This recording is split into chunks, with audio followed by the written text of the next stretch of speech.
Well, good evening. Call the special meeting of the Ames City Council for December 20th to order. Welcome, council and those in the audience. And start off with doing consent. And as brought to my attention, council, that item 7 should read resolution approving major final plat, not minor final plan for Quarry Estates on the agenda. Does anyone want to pull any item from consent this evening? Hearing none, I entertain a motion approving consent as with the title amended. So moved. Second. Thank you. Roll call. Aye. Aye. Aye. Aye. Aye. All right, moving on to item number 9, presentation on the waste Aye. waste energy options. Aye.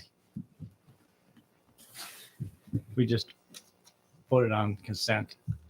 Rowan, What's that? we just voted on consent. Do you Yeah. wish to add your? Aye, yeah. All right. Thank you. All right. Good evening. I'm glad to talk to everyone here tonight. This is something we've been working on for some time. There's a lot of information sent out to the council. We're going to be talking about the waste energy system for the city of Ames. This is a system that's been in place since 1975. It's composed of the resource recovery plant, the storage and holding bin, and the power plant. This is looking at the entire system, looking at new technology, what's potentially out there that may be improvements to our current system, and what we can do to look forward for the next 20 years. In April of 2021, the council awarded a contract to Environmental Services, RRT. We have here Brett Wolf and John Sasso. They're going to go through and look at the technical aspects of 5 different options that we wanted them to look at originally, and then 2 additional sub-options that through this study came to light that may be a good options to look at and good thing to look at moving forward. So I'll turn it over to Brett and John, and they will give a presentation. Thank you, Bill. Good evening. Appreciate the opportunity on behalf of RRT. I want to thank you all for having us here to present our findings of our technical study for the city on the waste to energy options.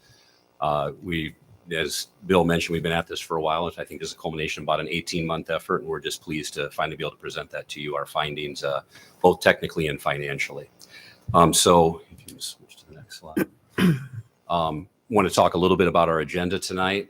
We're going to introduce the key members of our RRT team for the project. Going to talk a little bit about our firm's background just to give you an understanding of our role in the waste and the power industry. And then we'll talk about the cities as we understood them initially and what was developed, the waste energy study objectives. And so we'll walk through that. I would like to keep this fairly conversational though. So if you guys have questions or, concerns, thoughts, please bring those up. If you have a question, someone else probably in the audience or one of your other council members probably has a similar question. So we'd appreciate that. We do have a few other slides within the presentation for specific Q&A after each of the subtopics.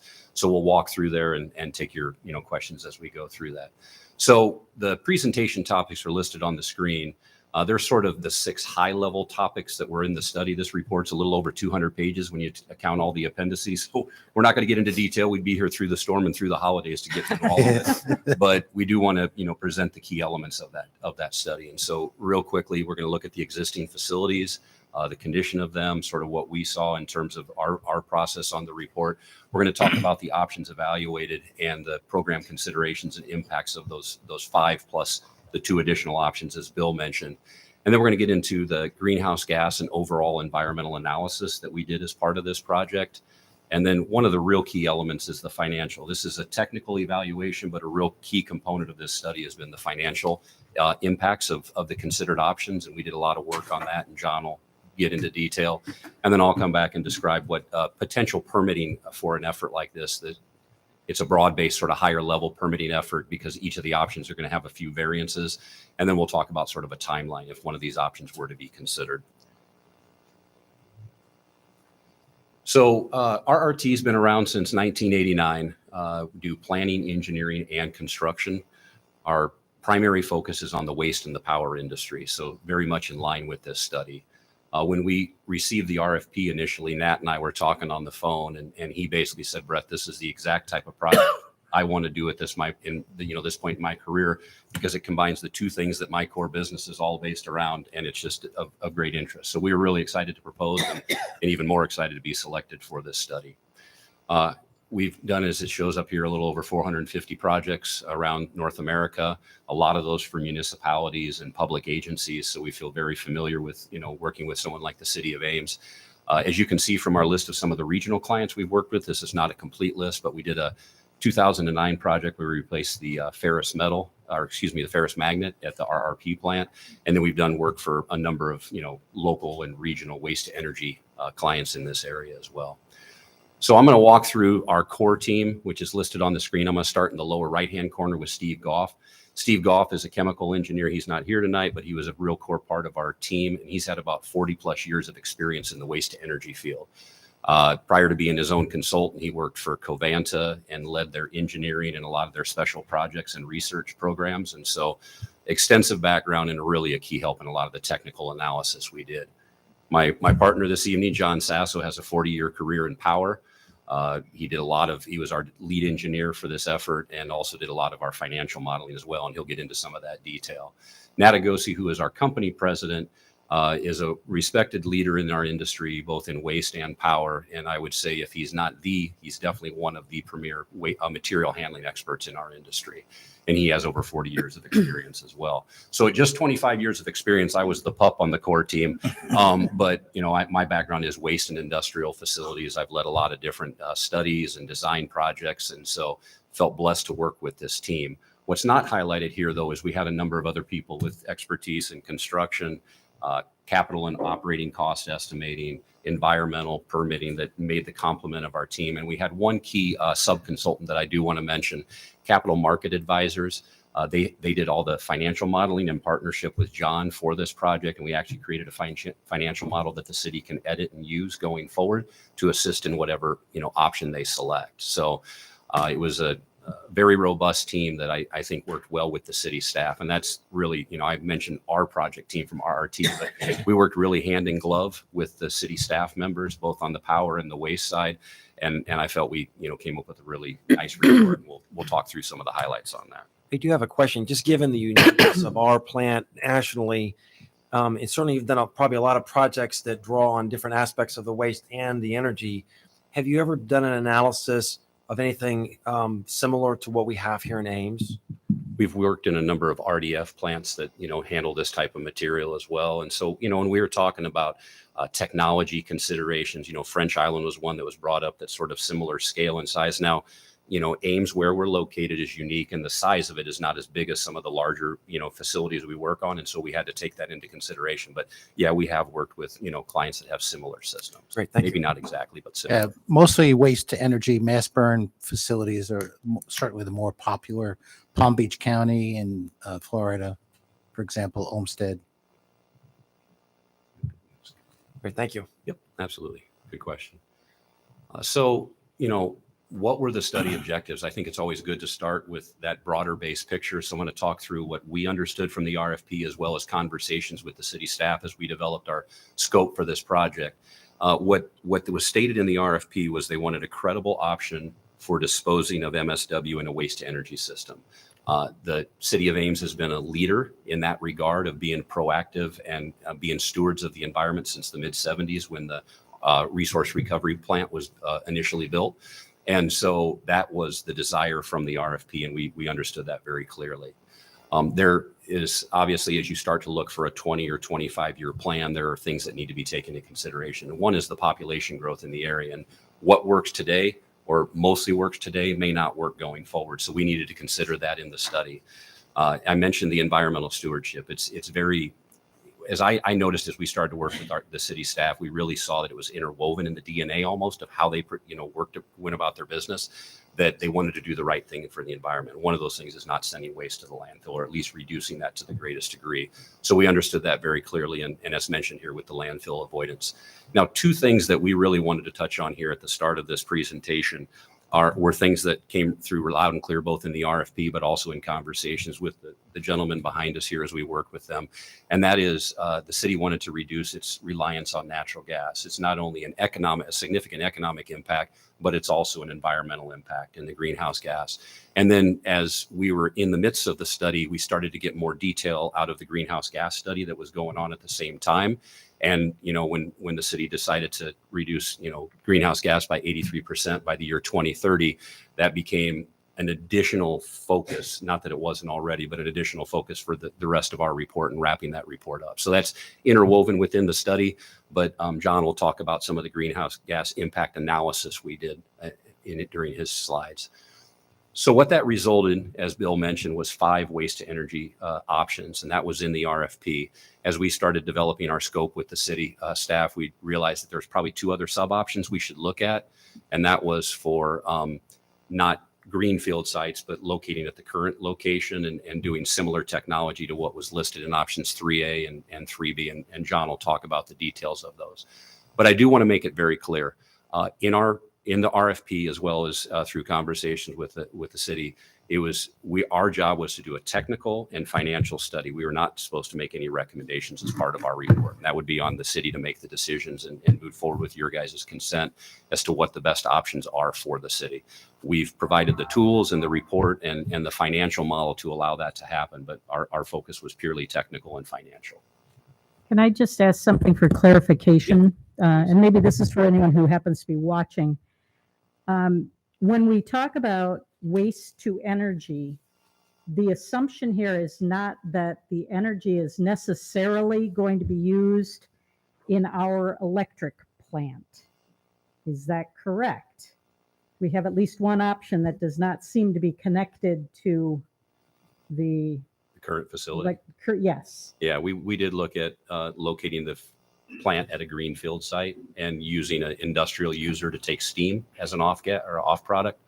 But there are options that do include electricity as well to the city customers. So when we're talking about energy, the steam for an industrial customer is counting as that. Counts towards the energy in the waste to energy term. Okay. Yep. Thank you. Yep. Absolutely. That was a very good question. Thanks. So I want to talk a little bit about the existing facilities, and Bill mentioned these briefly, but we'll get into a little bit more detail. So there's 2 primary components plus the storage bin that are part of the existing waste to energy system at the city.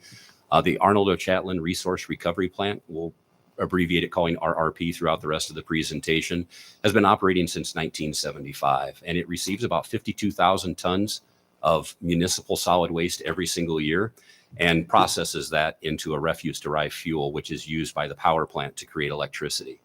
The current footprint and service area for this facility is the 12 cities within Story County itself, as well as Iowa State University. So that makes up the service area for the plant. The next key component is the power plant side. And that facility handles about 32,000 tons per year of refuse-derived fuel, also abbreviated RDF, and serves about 28,000 metered customers within the area. That is one thing, key distinction I want to really bring out here, though, is the 3rd bullet point under the power plant, and that is by permit, which is the Title V air permit required by the Iowa State or the Iowa DNR, is 30% RDF has to be co-combusted with 70% natural gas by weight. And that is a requirement.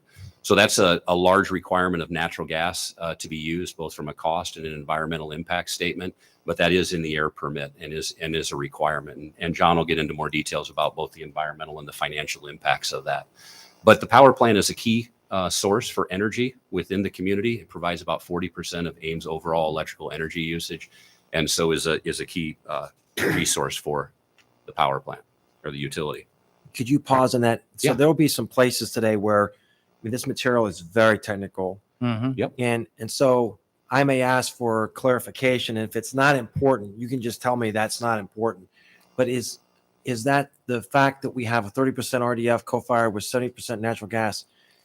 If that's important, could you just remind the council of the significance of that? Sure. So a lot of facilities either directly burn municipal solid waste within the boiler and don't have to co-fire it with gas besides startup and shutdown. And then for RDF, it's the same sort of deal. It's a requirement because this was initially co-fired with what? Cool. Coal. Right. And so it was in the air permit, but you can burn RDF without co-firing with natural gas. So it's a significant additional cost on this system, but it's required in the state permit. And so the other options we're looking at many of them would not require that co-firing. And so is that a premise that we have to keep in our discussions today, to keep that same variable, or are there ways in which that can be altered? Does that matter? For the base case, yes, but for some of the other options we're considering, that is not. So the boilers were installed in the late 70s, early 80s. And at the time, the air permit was designated to be co-fired with coal, which are both solid fuels, or the refuse-derived fuel and the coal. Unfortunately, so the boilers got designed for that type of combustion. You cannot now decide, okay, I guess even if I could change the permit, you cannot change the boiler to go to 100% refuse-derived fuel. So that's helpful that there are physical constraints Yes, in our system because of that variable. with the existing system. Right. And how it was From that originally designed. 1980s permit. Okay, thank you. Yep, absolutely. Well, just- Great question. Clarification is, it's not the permit that's driving it.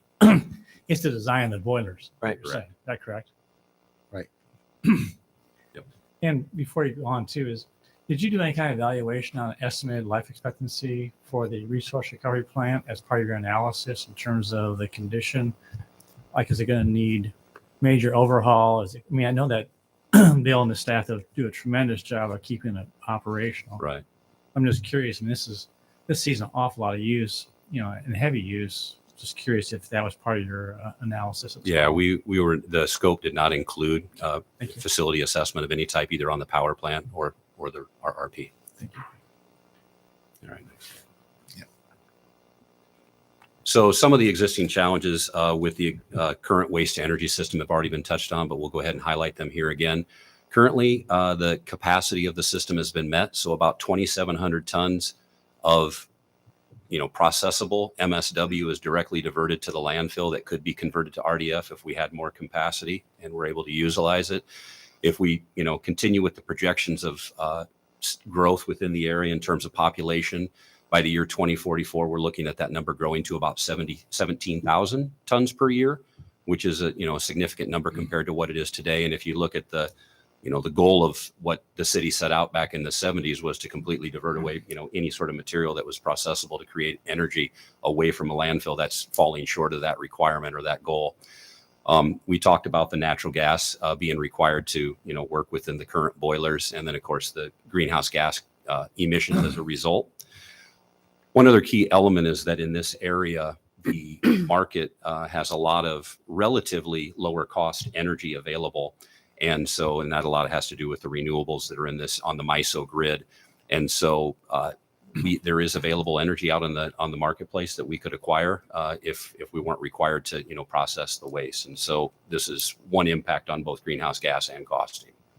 Brett, before you go any further, on this growth on the tonnage, so I understand that Boone County landfill, where our waste now, our excess goes, is not very excited about accepting any more material. Did you look at that? Can you comment on that in terms of if this goes up to 17,000 from 20? I mean, we actually divert more than 2,700 tons, I believe. Is that right? Yeah, we definitely divert quite a bit more than that. But We'll if you get go into up that on another slide. another 15,000 tons per year, is there a point where they just say, we don't want We it? talked about it, but I think Bill would probably be best to respond to that, or John. Will you comment on that later on in your presentation? Or to me, that's a big factor. Oh, that it definitely would is. be controlling in terms of whether or not you can stay with the status quo or you have to go with something different. Yeah, there may be the need, based on our conversations with the team, that would have to look for other options for that disposal. Thank you. So a little bit more detail about the RRP plant. Currently process about 200 tons per day, and that's over a 5-day work week. That material, as we said, is MSW that is converted to a 44-inch RDF. Ferrous and non-ferrous metals are pulled out of that, as well as unprocessable waste. And the material is then, because it's smaller than 4 inches, it's able to be pneumatically conveyed to the storage bins, which is located between the power plant and the RRP. And that's about a day and a half storage for those, sort of want an equivalent on the power plant side. So for the 200 tons, keep the power plant running for about a day and a half. And as you can see, the total diversion from a landfill is pretty significant. It's about 34,000 tons per year, which is a great achievement in my opinion, because for those that haven't seen this before, this is the waste hierarchy that the EPA has developed over years. It's sort of an inverted pyramid. And the least preferred option at the bottom is disposal in a landfill. The next preferred option is waste to energy, as the city does here. And then each step up is a more preferred option. So recycling and getting recyclable materials out is another key thing. And then the reuse, I think I'd like to highlight that a little bit.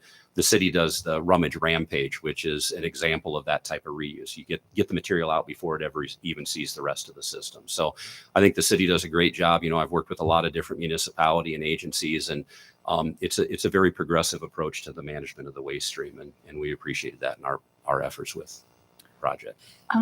Are there other opportunities for diversion, like other things that you're finding within our stream that might be able to be taken out and reused other places? Or Yeah. are we doing the best we can? Right Yeah, we now? have a slide at the end that talks about some Okay. other program impacts, and we'll touch on some of those as well. So Okay. we'll definitely touch that a little Thank later. you. Yep. So on the power side, the two RDF natural gas fired boilers are units 7 and 8 in the power plant. They create combined about 98 megawatts of power, but they run alternatively based on availability and load. Again, it's a 30% RDF to 70% natural gas. And what that equates to, just sort of bottom line, is about $56 a megawatt. The remainder of the city's power needs are met by grid, either contract wind, solar, or fossil generation. And you can see the associated prices off the grid. So about $30 a megawatt during peak times, which is heavy load, and then $17 during off peak. The last two units, the oil-fired combustion turbines, are peakers, so are used on heavy load days for the city to meet their overall demand, and their capacity is about 45 megawatts. So with that, I'm going to turn it over to John, and he's going to talk about the 7 options that we studied in more detail. He's also going to talk about the greenhouse gas and environmental impact or analysis that we did as part of our study. And then lastly, he's going to talk about the financial results and what we saw, between the various options, including the base case. So just as a precursor, one of those 5 options is the base case, which is the city does nothing and you continue to operate the way you are today. And so we use that as the comparative tool, both in our financial analysis as well as all the technical analysis to compare against. So. Thank you. So as Brett said, we were tasked with 5 separate options that were delineated by the city of Ames, one being the base case. And there were 2 sub options that came about later on as we got further into the study that we also added to our scope. Here's a list of the 7 options RRT was tasked to look at. For the base case, option 1, we looked at the existing system as designed, not based on historical performance, because at the time of the report, Unit 8 historically was experiencing some downtime. Option 1 served as the primary case to compare all other options against. I'll go through each of these options at a high level, but we could spend hours talking about each of the nuances. There is a lot of good detail in the handout in the summary tables 3 and 4 to understand the numbers a little bit better. So feel free to reference them. The report also has process flow diagrams and mass flow diagrams for those wanting even more detailed. For all the alternatives, except the sub-options 3A2 and 3B2, where there is steam sold instead of electric production, the new units contribute about 6 megawatts of additional capacity to the city's generation mix.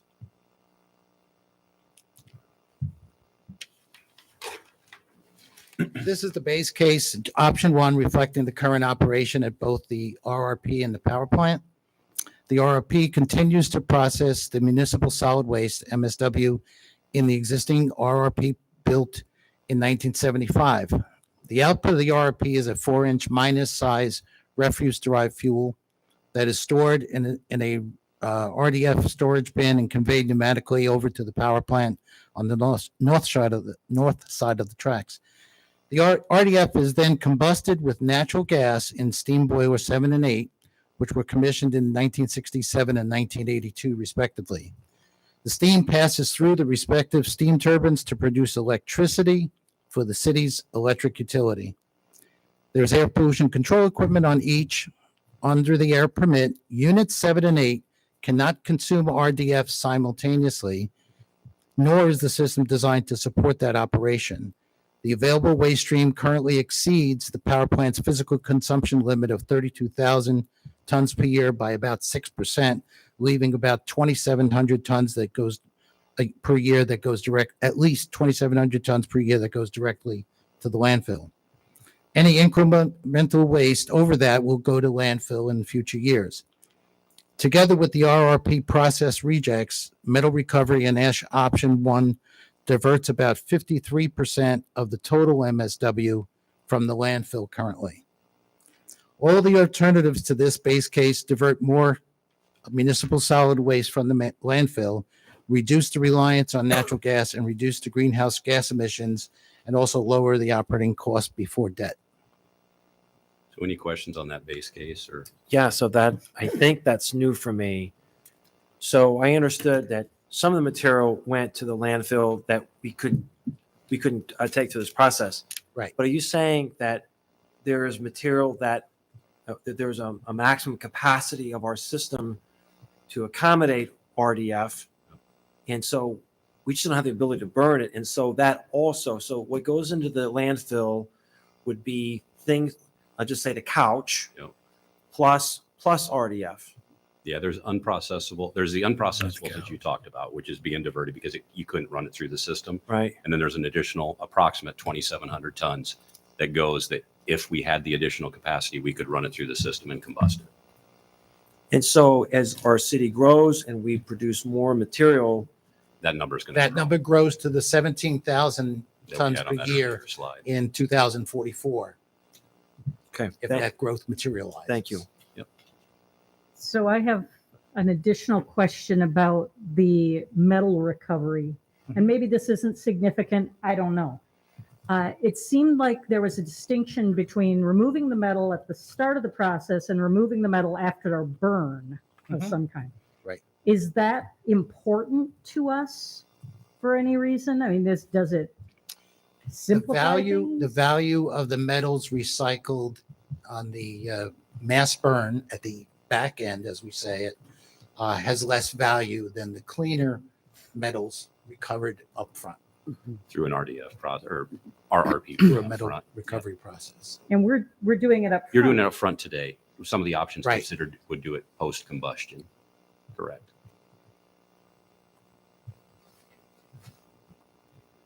So to Just- reiterate, just to- we have Just some RDF that's MSW that's not going into the RRP at all, and then some of it is being rejected from the RRP. So- That goes to landfill. So we take in 52,000 tons. Yes, We burn 32. right. There's 2,700 that we could potentially burn, but we can't because we physically are not able to do that in the 20 boilers. Right, 27 of the What? 52, right? Currently. So let's say that's 35,000. So is it correct that 17,000, 35 plus 17 is 52? About 15 gets rejected from the RRP because Okay. of the couches and everything. Okay. There's the metal recovery as well that gets reclaimed from the what does get processed. So we are burning. We are burning almost as much as we possibly can. We're still short by a A little short today. little short Yeah, today. it becomes a much greater shortfall, as we show towards the end of this study. So that means that instead of processing 52,000 tons, we're looking at processing how many What tons? is the In 2044. 2044. And in the base case, you're still only processing 32,000 For the tons. other cases.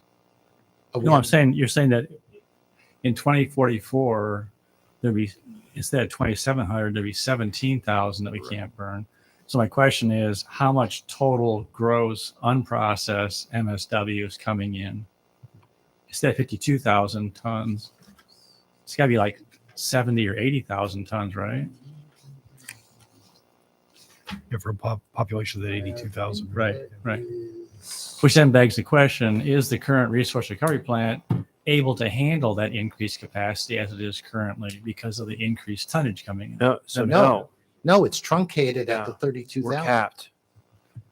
Still. In terms of the processing capability, go ahead, Bill. I think Bill understands what I'm. Yeah, I think you were specifically asking about the resource recovery plan.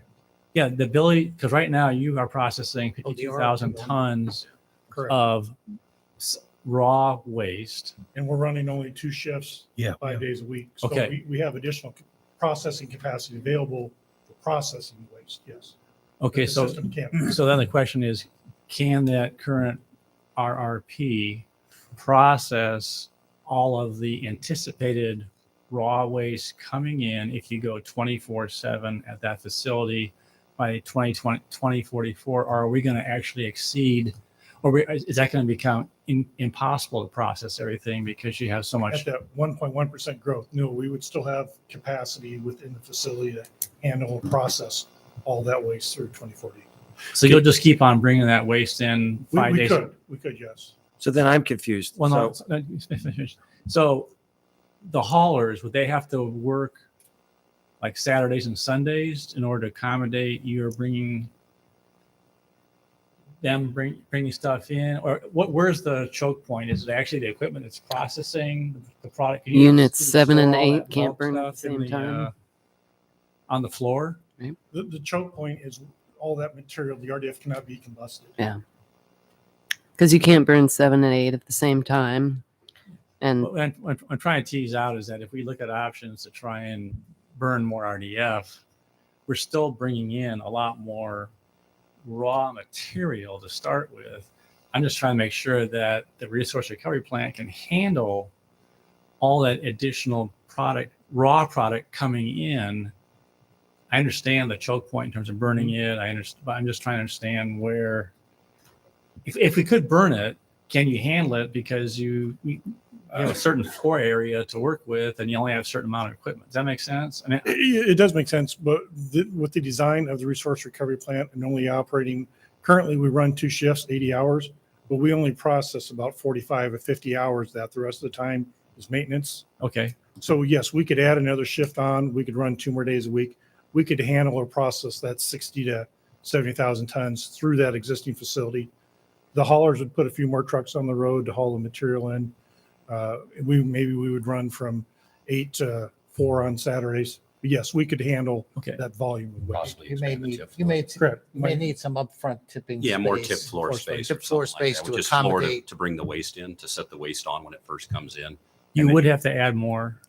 We It's not- could, or we just Oh, run okay, with a all right. short, small. All I was trying to make sure is that if our resource recovery plant was not physically able to handle the increased amount of volume coming in, then we got another problem on our hands. Correct. That is, we have an RRP that really can't even handle it, and that basically says this option isn't even possible because we've outgrown the plant.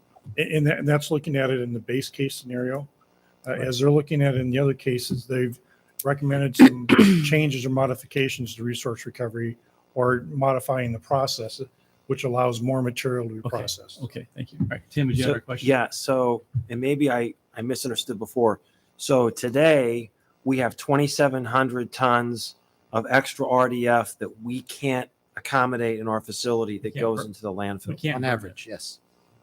And so, so we've reached the maximum capacity for handling RDF at our current facility. Am I saying that correctly? Combusting materials. So we're about 2,700 tons of MSW gets diverted directly to the landfill because the overall system can't process it today. So it's not a matter that in 10 years, we will at some point reach a maximum capacity. We're there now. Correct. Not Saying because it correctly? not, Yeah, we're asking different questions. My question is the actual building itself and the floor area, could it accommodate the increased inflow yes. of raw material?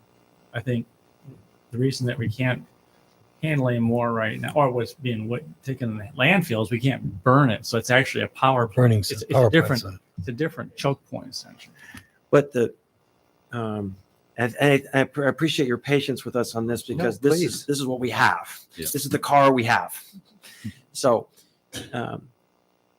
if our population grows and we Mhm. bring in more material, Right. at the end of the day, that just means we're sending even more RDF to the landfill. We're sending 2,700 tons. I didn't actually realize that. So maybe you guys knew this. I didn't understand that till today. So it's couches Right. plus 2,700 tons. Right. So we can't burn any more RDF. That's why we're looking at new systems to handle the burning. Right. Right.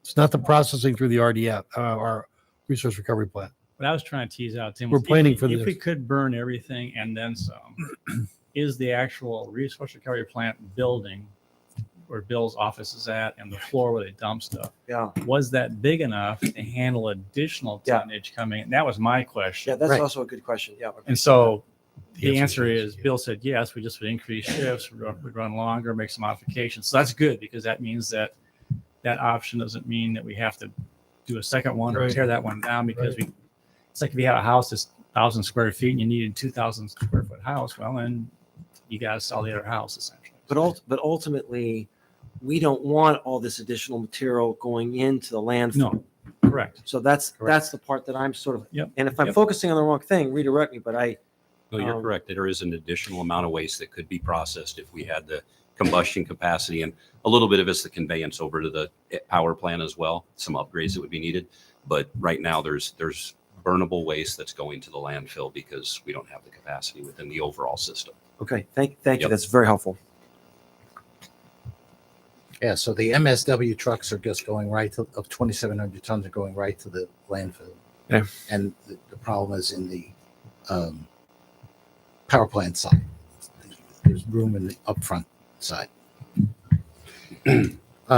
So the next option, one of the next options that we were tasked to look at was option 2A, which is basically the existing resource recovery plant with some minor modifications and a new RDF combustion unit in the existing power plant. The RRP, the RDF, and the storage bin and the RDF conveyance systems would remain mostly as is. The modifications to the RRP would be to replace the existing what's called an air knife and add an eddy current separator to improve the separation of the non-ferrous metal recovery. The power plant side of option 2A utilizes a new boiler, unit 9 we call it, to exclusively burn the 4-inch minus RDF and eliminate the need to co-fire natural gas with the RDF. Some natural gas would be used for startup, but that would be very minimal. Unit 9 would at least be able to burn 25% or more than Unit 8, which is the larger of the existing units. The RDF boiler would be installed where retired boilers 5 and 6 are located on the north side of the tracks or at the adjacent former water treatment plant nearby. Steam turbine number 5 would be refurbished to be utilized since the steam conditions match very well. Much of the existing power plant infrastructure, including the electric utility interconnection, would be reused in this option, and Unit 8 would serve as a backup to the new RDF boiler, while Unit 8 would only be, when Unit 8 is running, it would still use some small amount of gas, be required to co-fire with natural gas. Units 7 and 8 would also continue to be available as gas-fired units only to meet the city's electric capacity requirements. Any questions before I go to the next? And so if we use the amount of RDF that we burn as a variable for comparison, if under our current base case, we're sending an excess of 2,700 tons of RDF to landfill, what does this do in terms of our capacity to handle RDF? This eliminates the bottleneck at the combustion side of the process. So all of the RDF that can be processed is processed using the current RRP facility. And With a so little that's bit- great, but would it get, how much additional capacity would it give us? So now we have 2,700 extra. How much more could we burn with this 2A? The unit size to accommodate everything up through the year 2044 or the end of the study. So I it'd be, see. it'd be the entire amount. And I don't know what that number is Right. physically, but it's So- enough to accommodate that full growth over the 20-year study period. So we would just size the boiler according to the anticipated population. Right.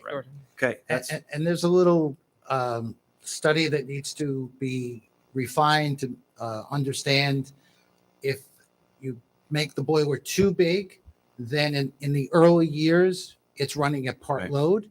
And if it's running at part load, that's usually not a very good efficiency point. So you have to match efficiency, boiler design by the manufacturer, as well as long-term capacity goals. So Great, there's thank you. trade-offs to be weighed against each other. And is this boiler 9 a 100% burning refuse? And it's no natural gas. It's just all No one. natural gas, just RDF. You That's only right. need natural gas if you had to use boiler 8 as a backup. You would need natural gas in Unit 8. Yes, when you're running the backup, that's how the boiler was designed. You'll have to use the natural gas in number 8. So you'll see that, and also some startup gas for number 9, which is minimal. Did you say that 7 and 8 would be gas only if they were used as backup? Unit 7 and Unit 8 can be operated as gas only units for capacity purposes. And does it take anything to switch them back and forth between the 70% gas, 30% RDF, and 100% gas? Is that, or that could just happen anytime? Thanks. I'll I got get- some nods there. That's cool. See the nods of the head. Yeah. Okay. Thanks. That's Yeah, just curious. So I have a question about what we see in our report as Table 3, the summary comparison of evaluated options. And I'm wondering about this issue of the rejects and the ash. So the things that are going to the landfill. Right. The numbers increase for 2A. Is that simply because we are processing more? Yes. Yes. Okay. Yes. For the ash, yes, that's right. And should we be understanding that ash is preferable to rejects when we're considering what Yes. the outcome No is? greenhouse gas from ash. Okay. But the heavy metals increase with ash as opposed We're to? removing most of those metals up front. No, the toxic stuff. There's air pollution control systems on the new units that capture a lot of that to the EPA standards. Of course. Good question. All right. Our next option that we looked at was option 2B. Option 2B includes modifying the existing RRP to create a rough shred, a larger particle size of about 20 inches in size for combustion. The modified RRP would also provide pre-combustion metal recovery. This large size RDF requires a boiler technology similar to that of a mass burn type that we'll talk about later in option 3B. This option would utilize 2 new combustors, unit 9 and 10, for the large size RDF, similar to mass burn technology. The new combustors would be located in a new boiler plant located on the existing coal yard. The study assumes that the 2 units will operate in parallel for the life of the facility, and if one unit is offline for whatever reason, the other combustor would continue to process the RDF. Due to its large size, the RDF would be transported from the RRP, the new RRP, or the modified RRP, to the boilers using a conveyor over the street. As a result, the existing RDF storage bin and associated pneumatic system would no longer be needed. Approximately 12,000 square feet of floor space in the new storage building adjacent to the new boiler plant would store the large RDF and be loaded into the boilers using conveyors. Steam would be piped over to the refurbished steam turbine number 5, located on the existing at the existing plant on the north side of the tracks. Unit 7 and 8 would be revert to gas-only operation and be maintained to be capacity-only resources for the city. They would no longer consume RDF because it's too large a size for those boilers to accommodate. Any questions? So I'm going to keep asking this question for each Yes. of the options. So what does this option do for our capacity for handling RDF?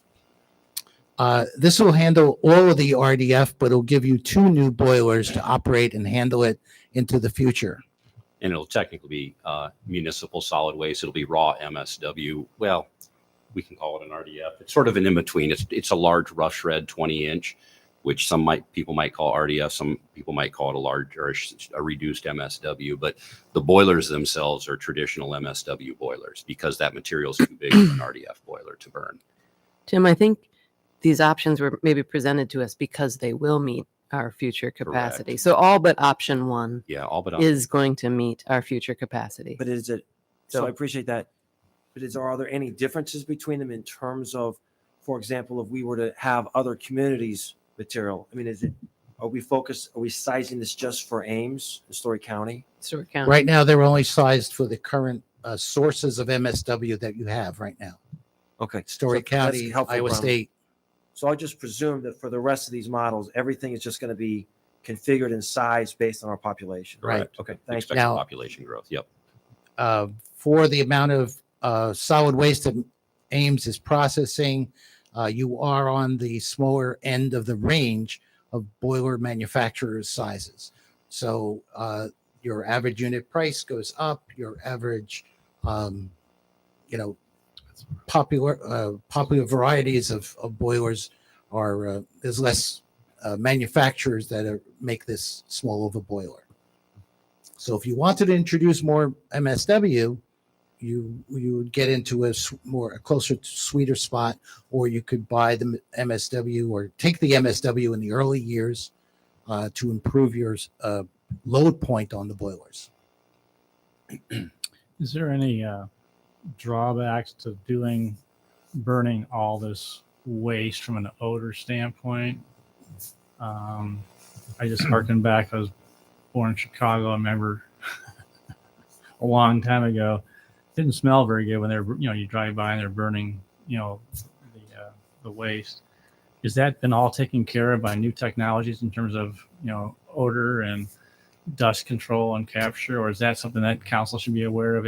Does it change when you're burning pure solid waste? It's really the raw MSW sitting on a floor that you typically smell. It's not, in my experience, not been the combustion side that really takes away a lot of that odor. Okay. So, it's pretty traditional that that's where the issue comes from. It's the stockpiling of raw MSW that was where you get that odor from. And you probably smelled it on the front end, not necessarily on the combustion side. So as we increase our raw intake, is that going to be Well, we're still bringing in raw MSW in Right. any of the cases. And then one, we're creating an RDF, which is a refuse derived fuel. In other words, we're directly combusting MSW.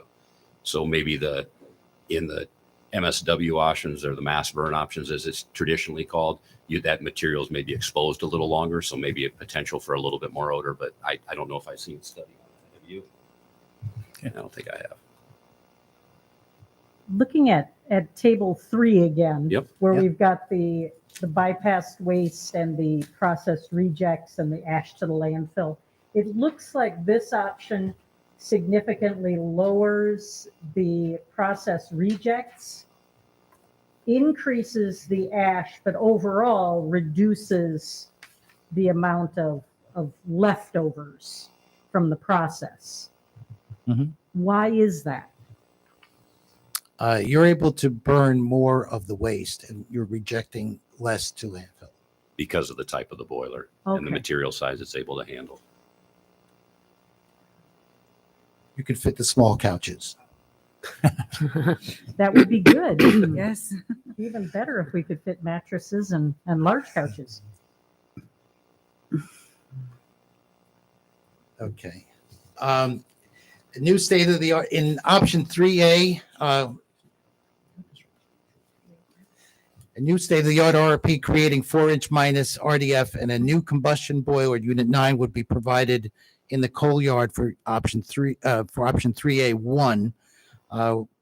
The new RRP would provide state-of-the-art now processing equipment and would have improved throughput capability, resulting in more RDF from the same incoming quantity of MSW, as well as better upfront metal recovery.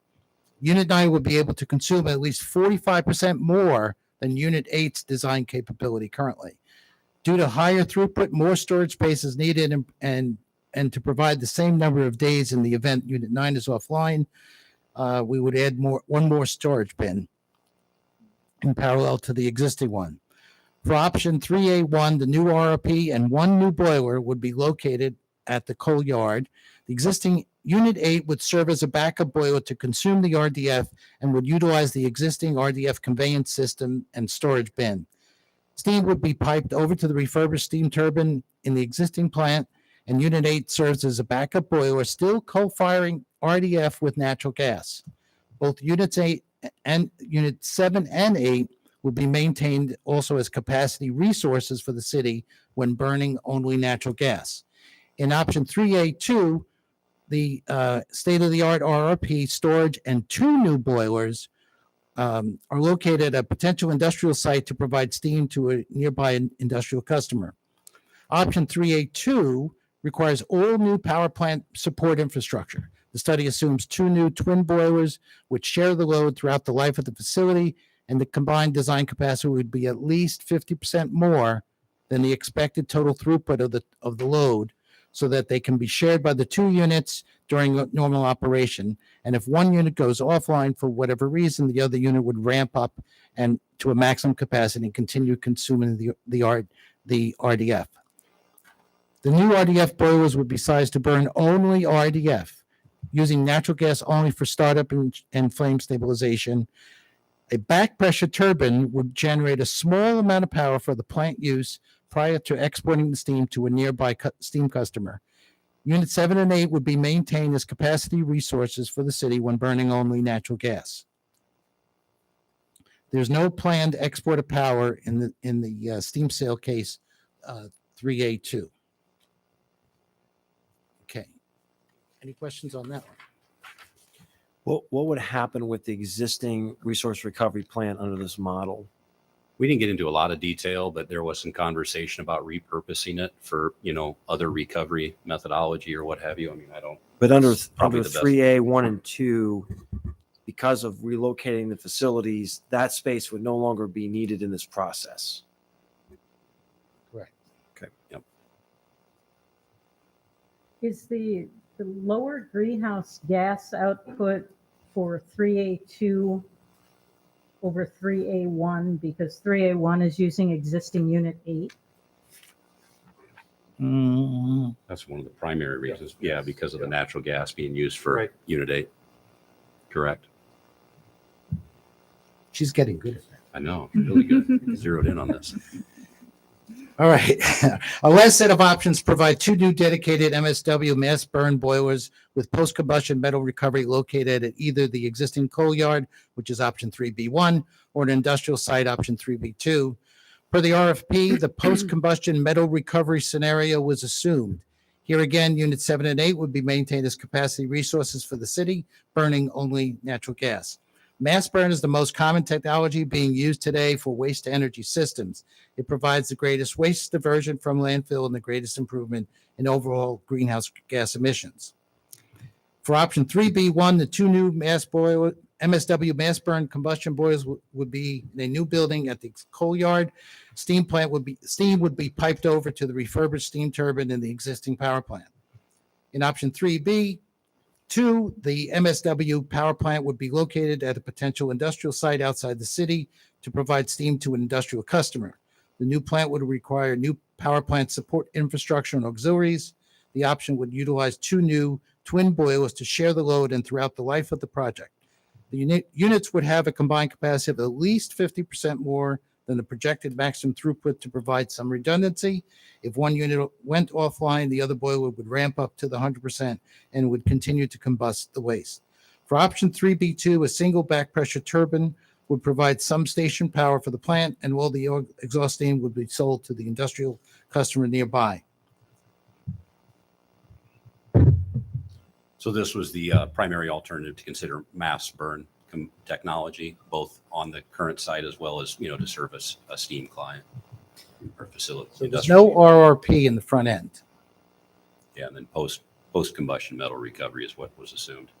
So, So- can you walk us through philosophically the difference between the RDF process and the mass burn? That's an important dividing point. Could you walk us through the difference?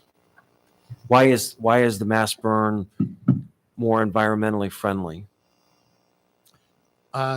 Mass burn has been more popularly used around the United States and Europe.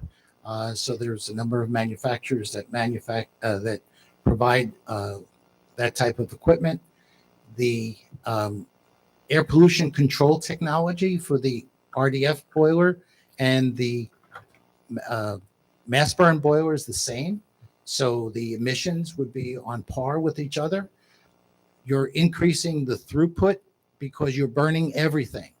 Maybe the only things you're pulling out are the refrigerators and the really big bulky items. Everything else is getting burned. As a result of everything else getting burned, is less, even less going to landfill, even less producing greenhouse gases that way. So it's been a very accepted technology out there. So in the steam host facility, are they able to accept and want all of the steam? For the steam customer that we studied, yes, they would take all the steam 24/7, and it would have to be a particular host to be able to take all the steam all the time, and hopefully have their own backup, their own boiler already, or they would install to back up the steam production in case there was a maintenance issue on the waste to energy facility. So you mentioned that the volume or the size of the boilers are on the smaller end for boiler manufacturers because of the fact that they're used to doing much Economies of larger scale, units. right? So would the steam host purchaser want more steam to the point where we could actually expand the region of burning waste for an incrementally small amount to increase? You go from boiler A to boiler B, maybe the floor plan, everything's all the Right. same. It's just a little bigger boiler. 10% more capacity is not 10% more price. Exactly. So is that, I know it wasn't part of the study, but that's something like, if that was an option to be pursued after, that would be something that could be considered in terms of, Sure. it's a lot more dynamic in terms of, larger hauling waste. And the last question is, what happens if people who want to buy the steam go out of business? Then what do we do? That's a contract risk to whoever owns the steam selling business, but the steam end could always be converted to generate electricity. But we have to have that would have to be factored in by bringing in a steam generating turbine. Right. I mean, electricity generating turbine that actually will be backfeeding into Alliant Energy versus us, right? Because this greenfield site we're talking about is not actually in the city of Ames territory. So we have to have a line going back to our system to try and connect, or okay. So there's a lot of factors. There's a lot of factors. Can you run a dedicated line to get into the city limits from there? Can you wheel the power? Can you sell the power? If they want the power, they may not They want the power. There's a lot of nuances. Well, I mean, it's just we think that first facility it never even got operational, and it got sold to somebody else. And there's, with our climate in the U.S. and the world in terms of what they're producing, I wouldn't bet on anything anymore in terms of what that would, And so I think it's a risk that council and everyone, I'm sure that we're aware of it. It's just got to take it into fact, because that's a lot of eggs in one basket on that one. So. Yeah, there is contractual risk. We discussed that. through the analysis. Definitely contractualist. One of the things that we haven't been talking about, and maybe you'll get to it when we look at the financials, is the significant shift in the number of FTEs that are required for the process. And it looks like we'd be losing 15 and a half RRP FTEs because RRP basically goes away under these last two scenarios. Is that something that is factored into the cost or the savings? We definitely factored in the labor savings, but realize we would also now have staff. You would have staffing not only at the remote site, but also at the power plant to maintain units 7 and 8 in the standby mode. Well, that was my next question. Is that why the FTEs at the power plant go up? Because Because you of still that. have that obligation to man that facility.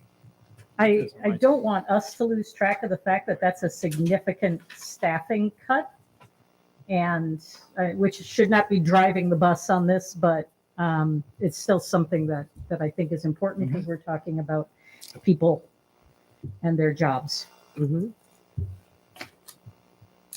Okay, the next slide is just a summary of the options. I think gone through every one in detail. All right. Any additional questions or items you all wanted to bring up? Well, can you touch a little more on the recycling element? So the way we currently pull metals out on the front end, and you said with the mass burn, they can still be collected after, but it's a lesser value. Presumably that means that it's not as clean in the recycling process, or it's more difficult to recycle, right? But is that something we should be giving any consideration to, given that recycling is still higher on the chart than recovery, right? So the things that are valuable and good to recycle with the mass burn facility, that wouldn't be happening, right? But just with the metal part especially, can you touch on that? Yeah, that's actually a very good question.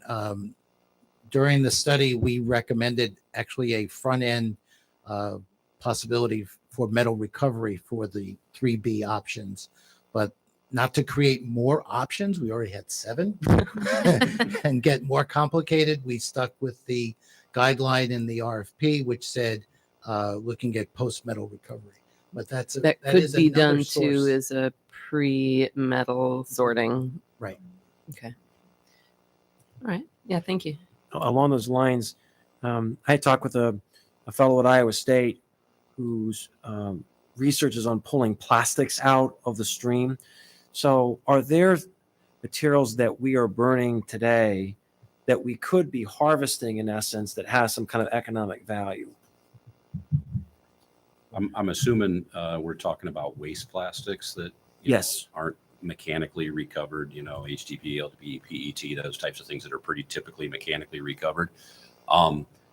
That it is an option, but with waste to energy, that's some of your higher BTU fuel. It provides a real good conversion, and it's still considered renewable. So we would consider those types of facilities are still being developed. Those sort of higher end plastic recovery facilities are called PERFs, and so as that technology comes online, I think that's definitely an opportunity, but there's nothing in the region currently that's sort of doing that. So I think, it's still renewable to combust it, and it still provides pretty good BTU value. So, Okay, that's helpful. Thank you. How much should we be concerned about whether we are using a technology that is widely adopted versus a technology that is less popular? I mean, it sounds like mass burn technology is the most popular means of waste to energy processing, but does that mean that that's the best choice because we're going to be able to, I don't know, find parts, find suppliers, find contractors and all of that that's needed for upkeep? Or is it really what fits the size of the community best that we should be thinking about? I think size is definitely, an impact with what, you're considering from a technology standpoint. As John noted, a lot of the MSW boilers are designed for large municipalities where you have, almost regional waste coming in. But there is a value to having technology that's broadly used in terms of getting service and getting parts and different options in terms of boilers. We weren't supposed to make specific recommendations. That all comes back on the city and the city staff to, make those determinations. But as, maybe one or two options sort of rise to the surface, there's always the opportunity to get, us engaged in support on that as well. And not trying to make a plug for work. I'm just saying that that is another level of analysis that was not part of this initial study. But it's a fair question. And I think that comes into a little bit of the contractual risk we talked about with like an industrial user. That's another risk, availability of parts, availability of equipment, that type of stuff.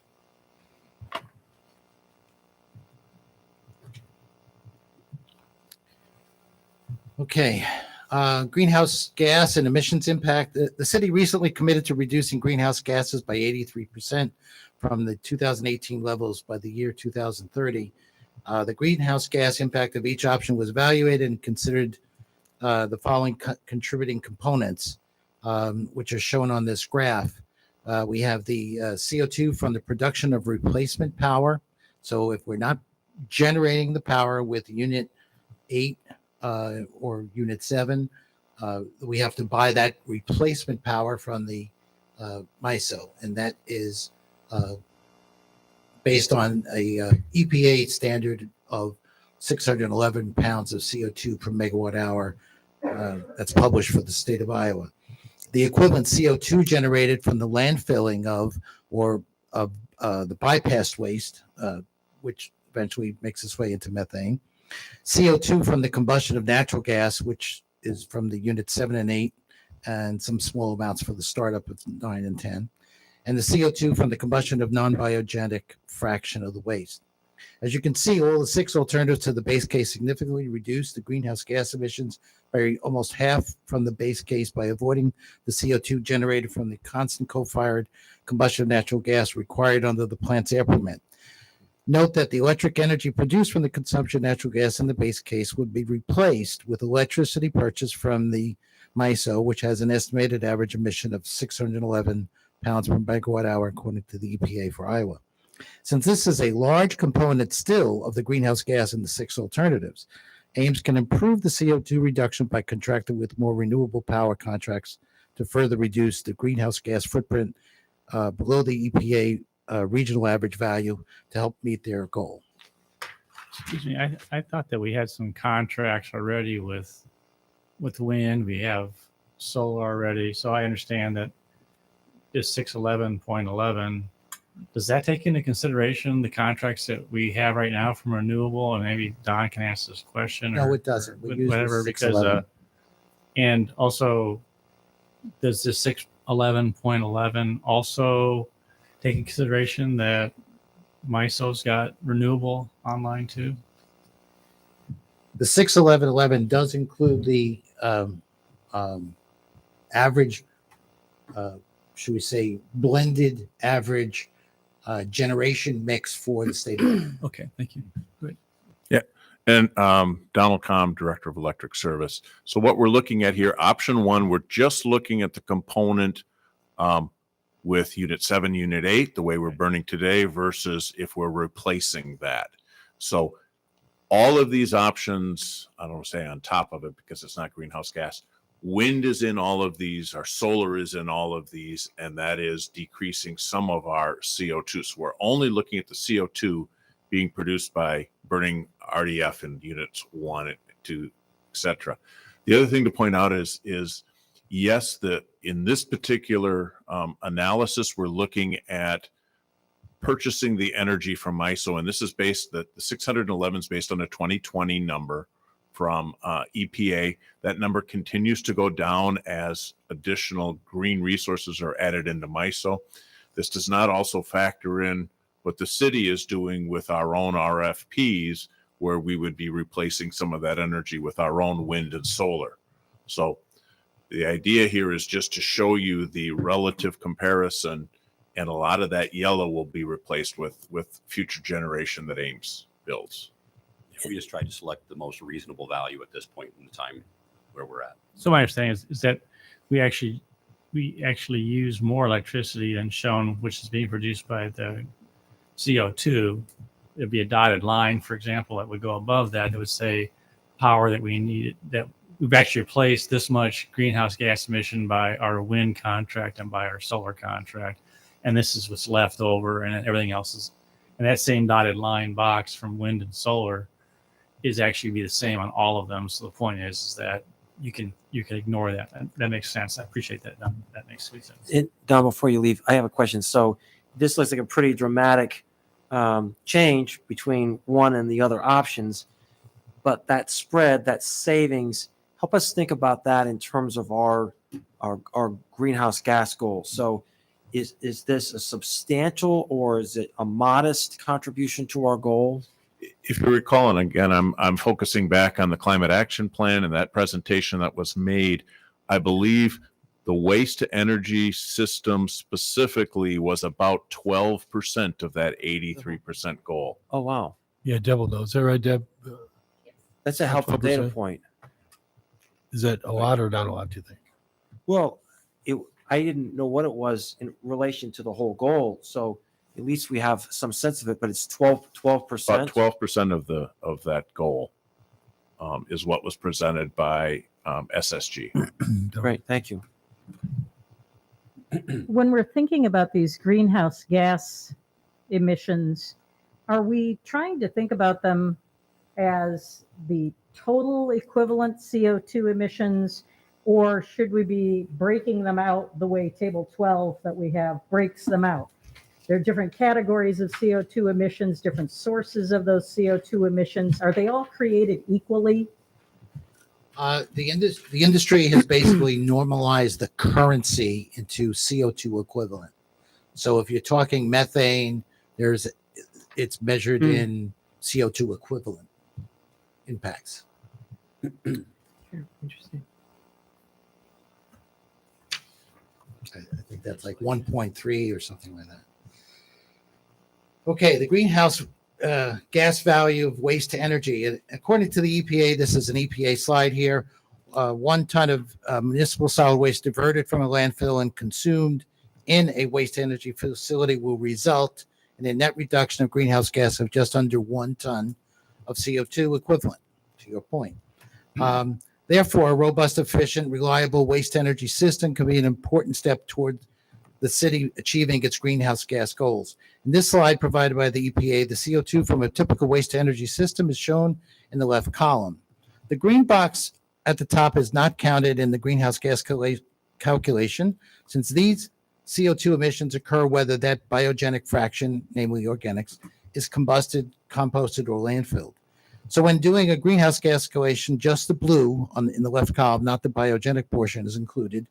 The second column represents the CO2 emitted from a fossil fuel power station that did not have to run because the waste energy plant provided the same power. It is shown as a negative number or a credit. The third column, also a credit, is the avoided production of methane gas if the same waste was sent to a landfill, decomposed, and not burned in the waste to energy system.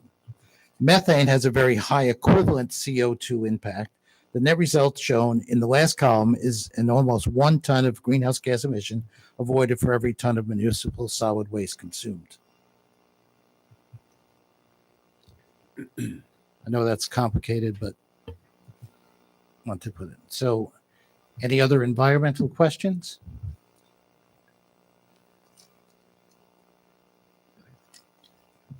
Okay. All right, let's look at the financial model summary. So this is, when we started this report and study, we really felt we were doing a technical analysis. But in the end, a lot of what we're doing is really a financial analysis with technical components that were being considered. And so I sort of call this is where the rubber meets the road. And we got a number of slides. And if you pull up the report, there's probably, 40 different images that you can see that sort of try to equate each of the options. And John's going to walk us through that. But I just wanted to set the groundwork on that this is, really a key component. There's a lot of things to consider, whether it comes to financing and stuff. And so it is why we added capital market advisors, as I discussed earlier, to our team. They developed the model in partnership with John and the city's technical team to really look at each of these factors. And then, of course, because they're a municipal advisor, they can provide bond recommendations as well, and have some interactions with the city staff on that too. Go ahead. Okay, great. So as part of RRT's scope, a comprehensive financial model was prepared to evaluate and compare these 7 options. The model is structured to follow the mass and energy flow through each of the options from beginning to end. The power plant revenue required for all of the options was the revenue calculated to be required for the base case to never turn negative through the 20-year evaluation period. This is about $38 million per year in 2022. This also required an average escalation of 1.76 per year to cover the increasing expenses such as insurance, et cetera, along the year. So again, the base revenue for all the calculations, or else we would be comparing just negative numbers, is that required by the base case to not go negative anytime during the 20-year evaluation period. The model includes O&M, capital improvements, insurance, and debt for each option. It'll help the city conduct future evaluations as new information or updated information becomes available. The staff was provided a basic training on it so they can make adjustments in many of the key assumptions, which will allow the city to consider the financial impacts of and what-if scenarios of the key inputs. The flex, let's see. So the first element of that was the capital cost valuation. RRT for each option prepared a probable capital cost to implement for each waste to energy option. We used our experience as both engineering firm and constructor to provide a functional and accurate cost estimate for each project in this early conceptual phase. Current material market volatility makes estimating project equipment costs extremely difficult, but although some of those price and volatility seem to now be settling down. So we came up with these capital costs. Any questions? So I'm going to go back to where we started, that it was outside of the scope of your work to evaluate the current base model. It would be super helpful if we could have a column here with our option 1 just for a comparison of what we have versus these others. Is that something our staff can add that at some point so council can see that? Sure, we can do it. You're just estimating. Wait, you're estimating. Just what it takes to keep what we've got running. Correct. We do, as John stated, we tried to keep the base case at a slight positive, trying to keep your rate base equal across the city over the duration of this study. And so as we get to some of these other slides, which are like net present value and internal rate of return, you'll see that each of these options are compared back to what you're currently doing. So even though the current operation, the base case, doesn't have significant capital outlay, it still has the cost of the natural gas to combust the RDF. It still has the O&M, operations and maintenance costs, and there's still, built-in costs there. And so we're able to compare that, either on an IRR and an NPV basis. And we'll show that in some of these slides coming up. But, So we'll see that perhaps later on, those comparisons. Yeah. All right. I think so. Yeah. Okay. Okay, so we looked at the second component of the financial model is the operating cost comparison. So here we see all 7 options and their various components in different colors. Variable and fixed includes maintaining units 7 and 8 as capacity resources. So even though we're talking about burning the RDF or MSW and the other options, we're still keeping in each of those options, we still have the cost to maintain units 7 and 8 operational, functional to be capacity resources for the city.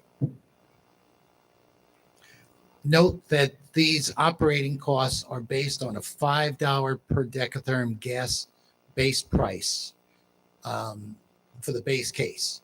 So the base case uses the most natural gas and therefore use of the transportation and wellhead contract plus transportation is a good match.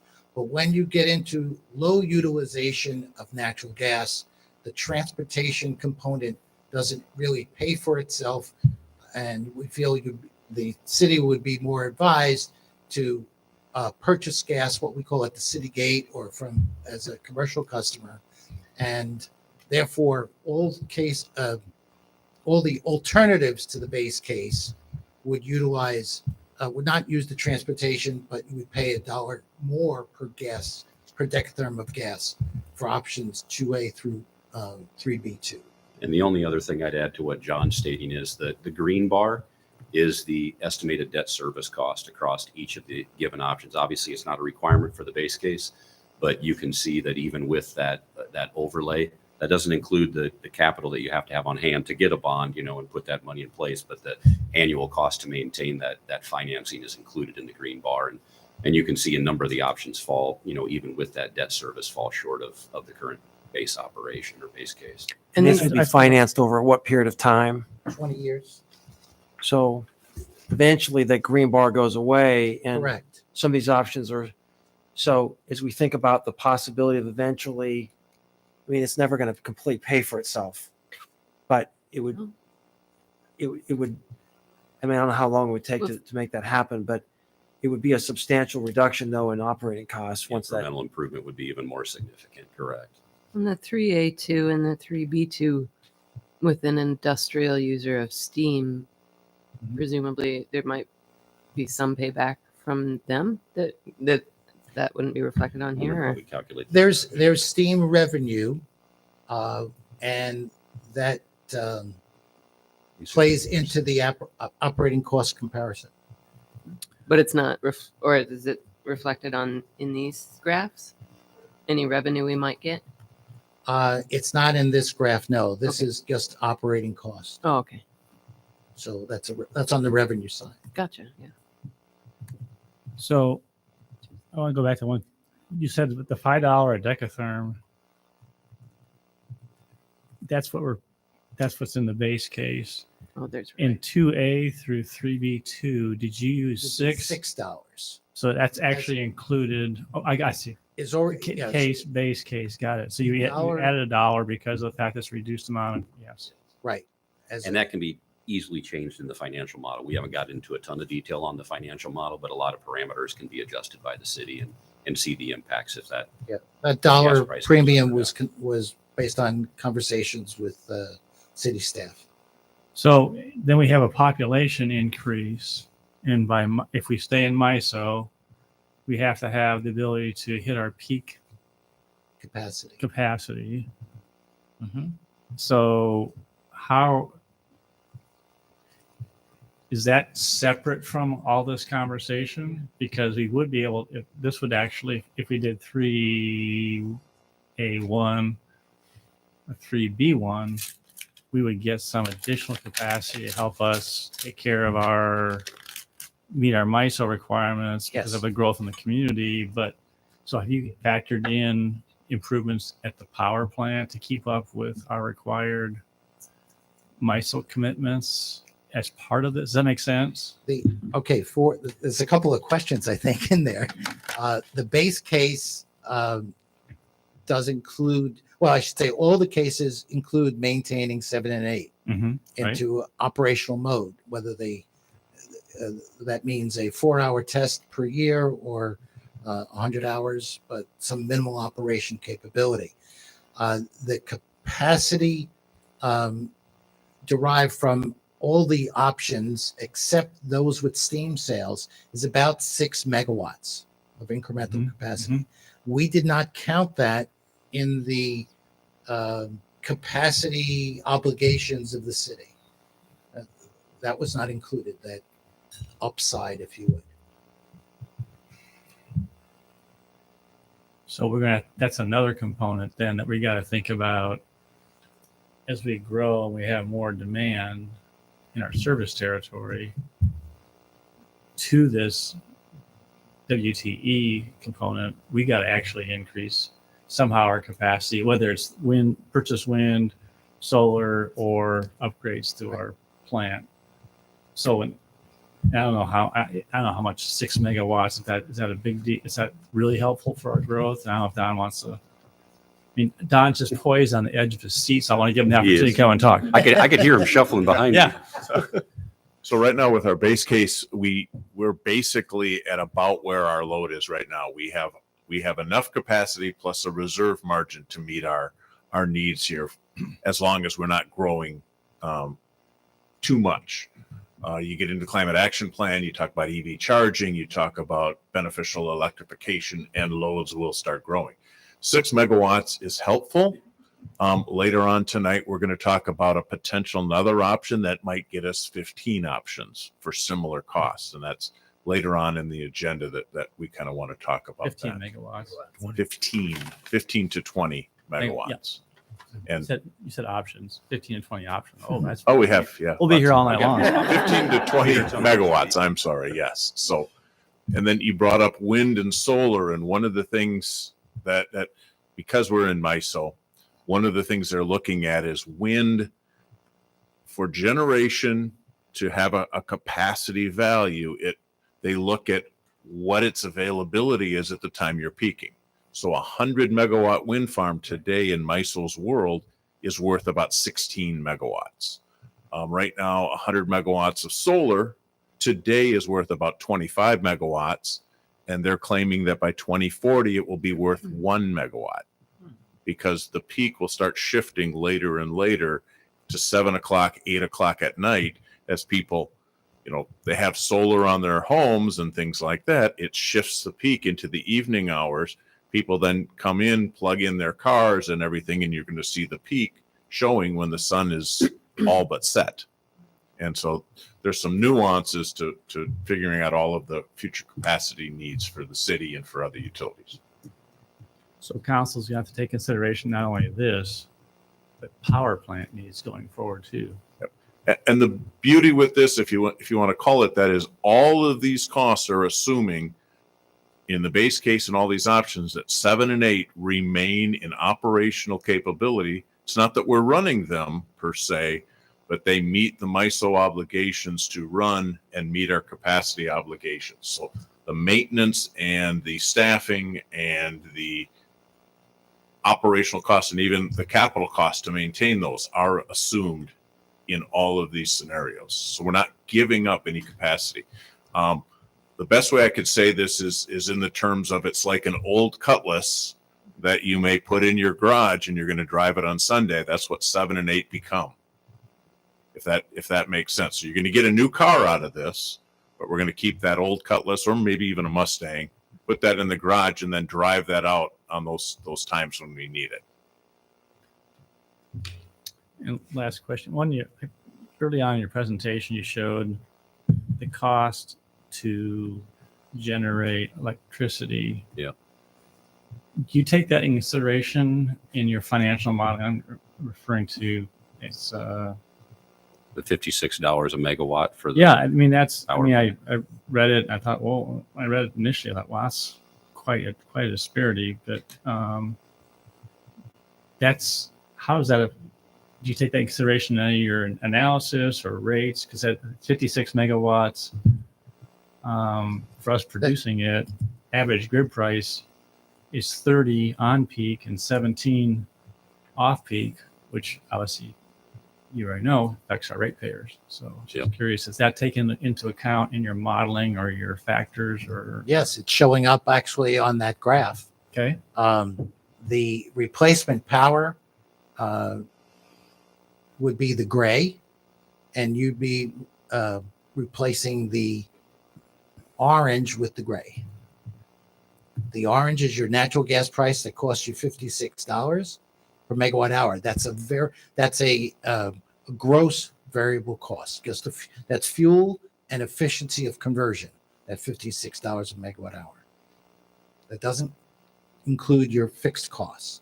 It's just a gross variable cost based on your fuel of natural gas. Options.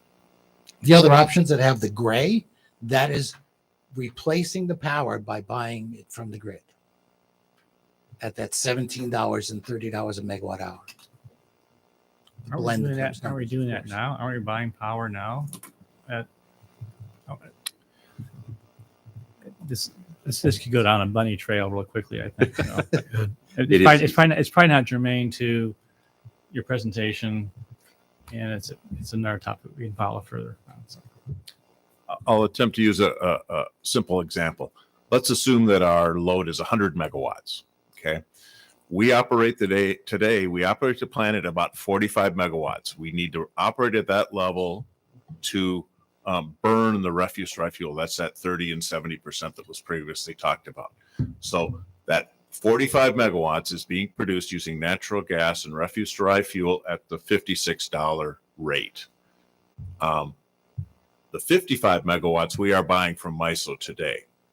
What option 2A allows us to do is you're going from spending a bunch of natural gas and producing 45 megawatts at $56 down to producing only 5 megawatts. And I don't know the average cost of that.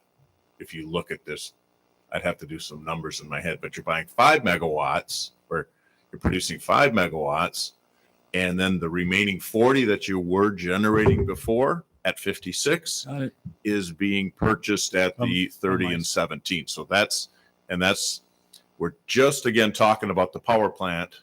So we're looking at that 45 megawatts. The base case is up to 50 something, and then the gray and the orange are the other ones where we're still talking about that 45 megawatts. A little of it is, if you will, natural gas. A little of it is MISO. Hopefully that helps. No, it doesn't. I think if you take off the debt service, I mean, we have to have it. If you took that off, it would show basically what you're doing is the reduction is showing the savings of buying power cheaper at MISO's rate than us producing ourselves at the $56. That spread makes is what we're trying to capture. Spread becomes greater when you take off the debt service. Yep. We included it here so that you could show even with the debt service. No, it needs to be there because it's an overall cost. Right. But that makes sense. Thank you. That's very helpful. Thank you. Thanks, Don.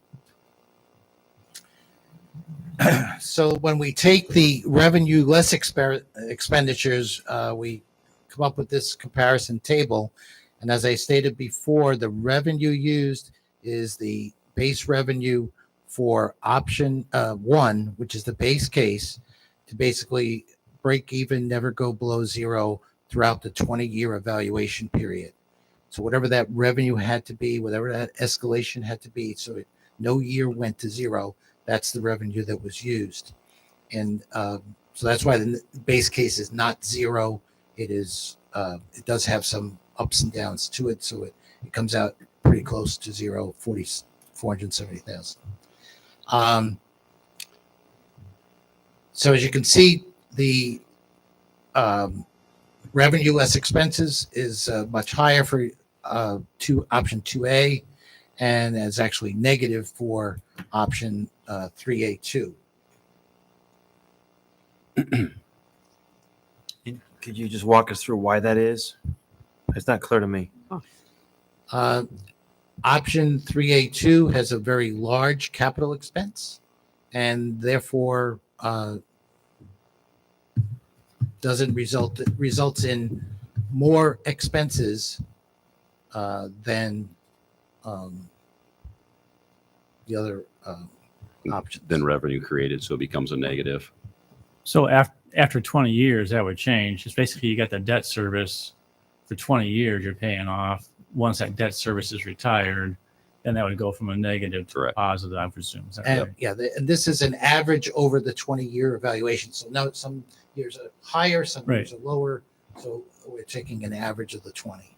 The previous chart shows a huge increase in the green bar, which is your debt service, and so that's why it's eating into your revenue side, essentially, right? Right. Okay, thank you.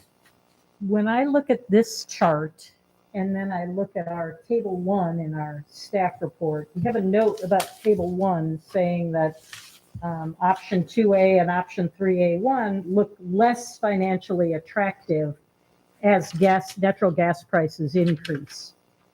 This chart makes it look like 2A is a great option. This is This slide, as the title also says, it's based on the $5 per decatherm natural gas for the base case.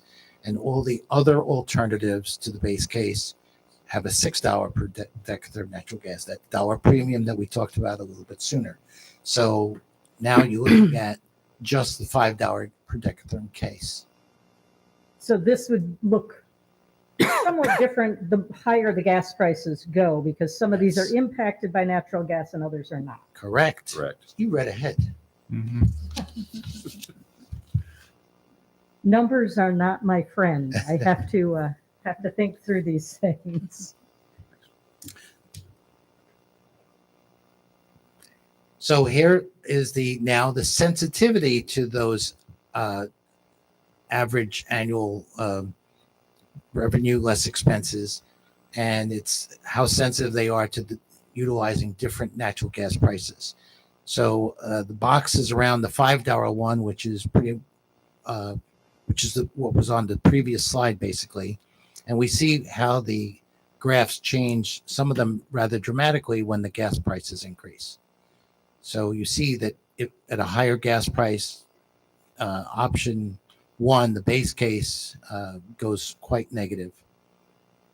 And option, let's see, 2A declines, 2B, which is the gray, is insensitive to gas.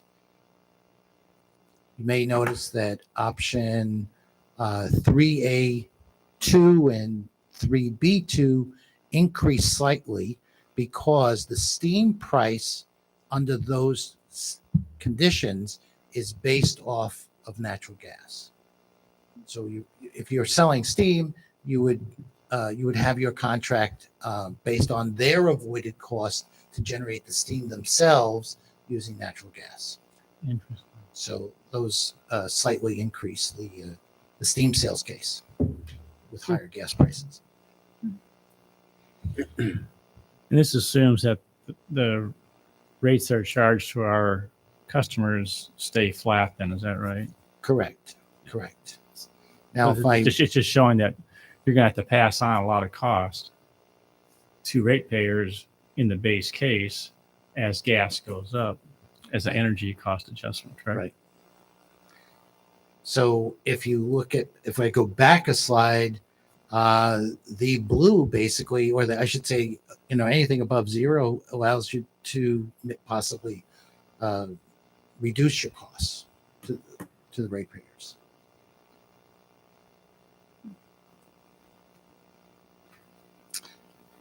Any of these positive numbers could present opportunities to reduce costs to the ratepayers. All right, so then we have our 20-year net present value analysis. This is, for those of you, net present value is today's value of cash inflows and outflows, including capital cost and debt, and it's evaluated and brought all to the present day value. So whatever the cash flow stream over the 20 years is brought to today's value. That's the basic definition of a net present value. So we take all those revenues less expenses over the 20-year period for each of the options, and we bring them forward. For the $5 per decatherm gas case, this is what the NPV ends up being. Option A is quite 2A, I'm sorry, is the highest. The base case is relatively low because it's supposed to be zero every year. That's how it's designed. Any questions on the net present value? And this includes debt service as well. Another measure of value is to use the internal rate of return. This is basically the interest rate at which the total present value of the investment, your cash outlay, is equal to the total value of the future benefits, which is the cash streams of the future years. So at $5 per decatherm for the base case, as we talked about, we see the various IRRs that result from for each of the options. Apologies, I'm not sure I understand this one. Could you explain that again? Sure, we have a cash outlay in order to capital cost to construct each of the options, and then we have a projected 20-year revenue stream that results from that, revenue minus expenses. We take all those back and calculate what interest rate will give me the same capital cost outlay for that 20-year cash flow. Basically like the return on the CD at the bank. So you're getting about a 5% return on your investment with option 2A as an example. Just in real layman's terms. Nope, that's very helpful. Thank you. So naturally, if I Again, compare, that's holding the $5 per decade constant. Right. That's, the assumption we're having to make here. so naturally, if I compare each of these two IRRs and net present values for different gas prices, they basically follow the same pattern as we had before, which is you can see each, in this case, which are the ones that are more sensitive to natural gas and which would result in similar profiles. Again, $6 a decatherm for all the options except for the base case. You've added $1. Correct. Yep. Thank you. Yes. Yep. All throughout the model. And that can be just adjusted in the financial model as more information becomes available. All right. Any other questions on those financial components? A lot of detail in the study, and the city staff has been very involved in the development of that model with us. Maybe not super users, but definitely able to get in and make changes and do a different, sort of what if scenarios to utilize as a tool. And that's part of our deliverables as well, is that model. So these last two charts have been helpful in looking at sort of a cost benefit analysis. But we talked about the environmental aspect. How do we overlay that cost benefit over the dollars and cents? So that's also a value that we want to balance into this. So is there a way that those two priorities can be seen together? We didn't do a, social, economic, and financial sort of overlay that, there are people that do those types of studies. We could probably do it if we wanted to, but we know those were the two most important factors as we heard it from the city: environmental performance, greenhouse gas avoidance, and then the financial ramifications of the options. And so, if additional evaluation needs to be looked at that, we could probably support, but I think what's provided here makes some fairly pretty clear options that sort of rise to the top, at least two or three. And I think, at this point in time, it's probably a good opportunity for the city to look at that and make their decision from this information. But we can, support if need be. I think once you can quantify what the compliance cost is to meet your goal and how important it is, if are you going to pay, X dollars to buy credits from somebody else, then you could overlay the financials on top of each other. But I don't think that has materialized yet in the environmental discussions yet. Well, this could be factored into our environment. The climate action plan consultant can probably take this information and, In terms of what? well, the costs and the benefit, with the reduction of the greenhouse gases, and they could probably somehow get that to fit in and show what's the value and what's it doing. You said 12% reduction, I think, is what what you said. So anyway, I think The that's cost per, Yeah, I mean, the cost per ton or something. Yes. it'd be nice to say, how much does it cost? What's it costing to reduce a ton of greenhouse gas? That's exactly what I'm trying to tease out. So We might be able to do that. We'll have to talk to them about Because that. I'm sure that's the consultant, SSG, could probably do the same thing. Yeah, we could do that. because the tail that's wagging the dog isn't only the cost benefit in isolation. We want to think about it in terms of our greenhouse gas goals. Yep. So we've got sort of two tails that are wagging the dog. Right. Understood. That's a weird dog. Yeah. It's where we are though. So this one on permitting is honestly, when you haven't selected an option, a little difficult because there's going to be different permits that are required and nuanced. And of course, the permitting process in and of itself can take quite a bit of time when you're talking about some of these facility development and different options that we considered. But real quickly, Title V air permit, with any option you go with, there's going to be a requirement from the DNR to update that based on the new facility. The Iowa DNR air quality construction permit is also a requirement for any sort of new construction. So that would be a requirement. We have a pretty lengthy write-up in the study on this as well. But the solid waste permit, the third bullet, would only be applicable to the direct MSW combustion options, because in the state, requirements, it states that if, a landfill where it's direct disposal, landfill or a combustor without upfront recovery falls into an solid waste permit. So there would be a permit application and process that wouldn't be required for the RDF options, and that would be for the solid waste permit. From a local standpoint, you're going to have, with any new construction, you're going to have your typical building permits required. Any sort of site development and construction requirements would need to be met. And then, any type of time you're doing a facility, there's always the code compliance. And the primary ones based on our research is obviously the International Building Code, NFPA for fire protection, as well as the National Electric Code. So this is stuff that would be much further developed once an option is selected. And we'll just sort of keep it at a high level, but I'd love to answer any questions on that. That's good, because I have a question. Go for it. Actually, it's about ash disposal, and I should have asked it back a few slides. Yep. So we have currently got ash disposal that's going on. Do we have the ability to increase our capacity for ash disposal on our current site, or is that something else that's going to have to be expanded? Because if we go with one of the options that significantly increases the ash. Yes. All right, Curtis. I will good. say, Get to while Curtis a chance Curtis here. comes up, the incremental cost per ton of ash disposal is included in the model. Okay.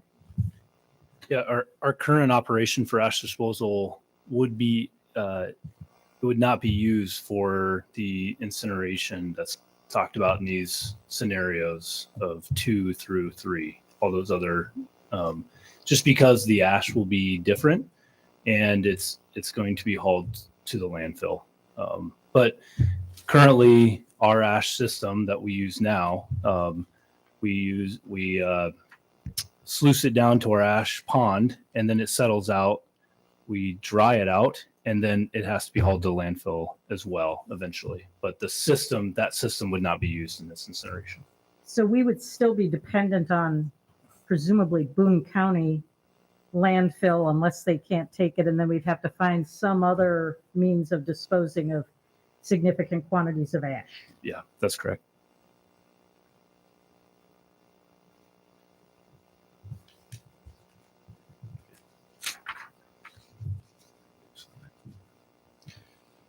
So this is the slide I hinted at a little bit earlier when, question came up regarding recycling or, how we would handle other city programs. So one of the items in the RFP was to evaluate impacts on other existing city programs or programs that would potentially come up in the future. And one was recycling. So a lot of opponents to waste to energy will say that it doesn't logically make sense that recycling will occur as well in a community with waste to energy. That's actually been proved pretty much the exact opposite. Very much so, the communities that have waste to energy are often very much more stewards of the environment, and you actually see better recycling, participation.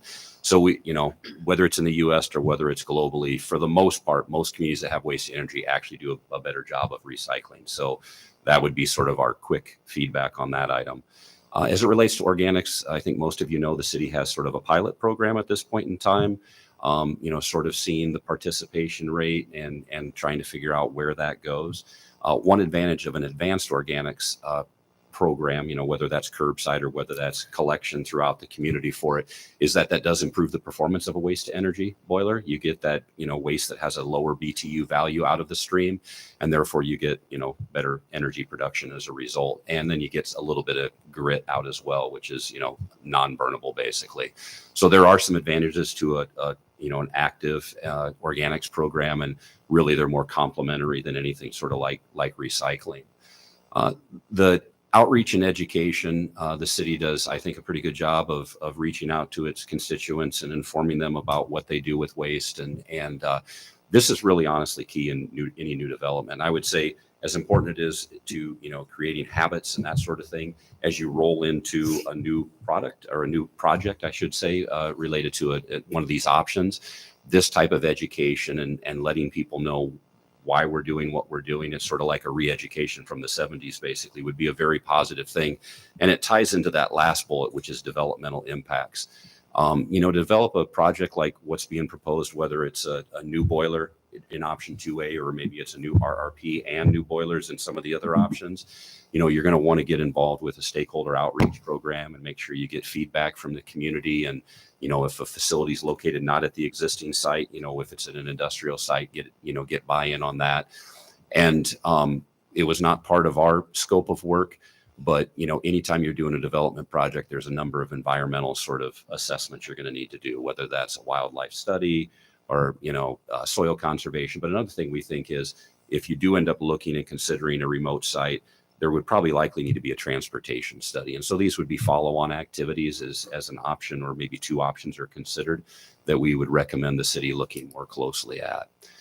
Again, some of that's going to be prescribed and some of that is just sort of advice, to make these projects go smoothly in our experience. So any questions on, some of those program impacts? You mentioned we're still fairly new in the removal of organics. I think there's a lot of interest on council of trying to find ways to leverage and increase that. What kind of potential, is there, from what in your experience, are there cities that are doing best practices and they're achieving a certain ratio of material that's diverted from the system? Is there anything you can give us guidance on that? Organics is interesting because organics ends up being, in my experience, fairly regional, in areas that are agricultural and have opportunities for composting. You're going to see a lot more composting facilities. In larger metropolitan areas, you might get into anaerobic digestion, and just because you don't have enough, end uses for that compost. I think, here, a larger composting program or something along those lines. And as I understand, and Bill and I have talked about this a little bit, there's been some conversations at this level about looking at franchise agreements with your haulers. And if you go down that route, that's an opportunity to, potentially do curbside organics collection as an example. And I think you're going to have to weigh the value and the cost of that, in terms of, putting out a procurement for franchise agreement. But that's always an opportunity if you want to introduce new programs and you're going through franchise agreements. That's the best timing for those types. Well, if we're going to go through all this, I think now would be the time to really have a conversation among the dais and with the community about whether we want to really ramp up our organic removals philosophy here. This is the time to do that, I think. I think with any of these, we have to have that kind of discussion, because if we were to go with an option that basically removes the RRP, then some of these are being run through RRP, which means we have to rethink how we administer a program when we've done away with the structure that we would normally have used for administering that program.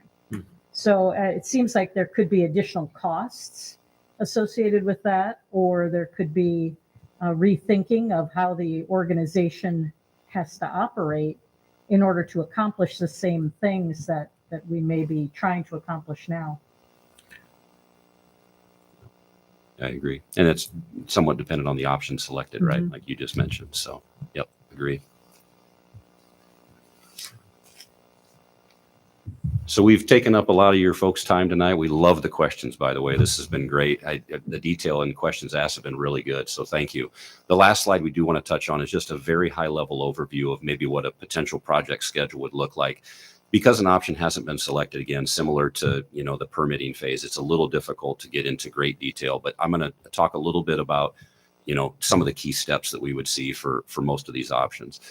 The first thing is the city, needs to make a decision on what option they want to go with. And maybe that's selecting two options, doing a little bit more development, and then selecting the preferred one, and then getting an engineer or owner's engineer on board to really support in that project development. So typical project of this size that we've been talking about, 100+ million in capital, we're talking about engineering and equipment preliminary design of a little over a year and a half to make that process work and get in contact with vendors, whether it's shoot to stack, switch gear, major equipment. That's just a sort of the standard procurement level of time that it takes. Then you would get into detailed engineering after that. The vendor equipment information would come back. The engineering firm would get into detailed design. There would be some opportunity to get fabrication on some of the major pieces of equipment started earlier than maybe what we've shown here. We show them as subsequent activities, but there probably could be a little overlap. But detailed engineering is in excess of a year. Equipment fabrication, probably a year and a half to get that done. And then the construction and commissioning of a facility is going to be, in my opinion, at least a year and a half to 2 years to make that happen. So we're not talking about a short duration. We're already talking about that, 2,700 tons of waste is going to the landfill today.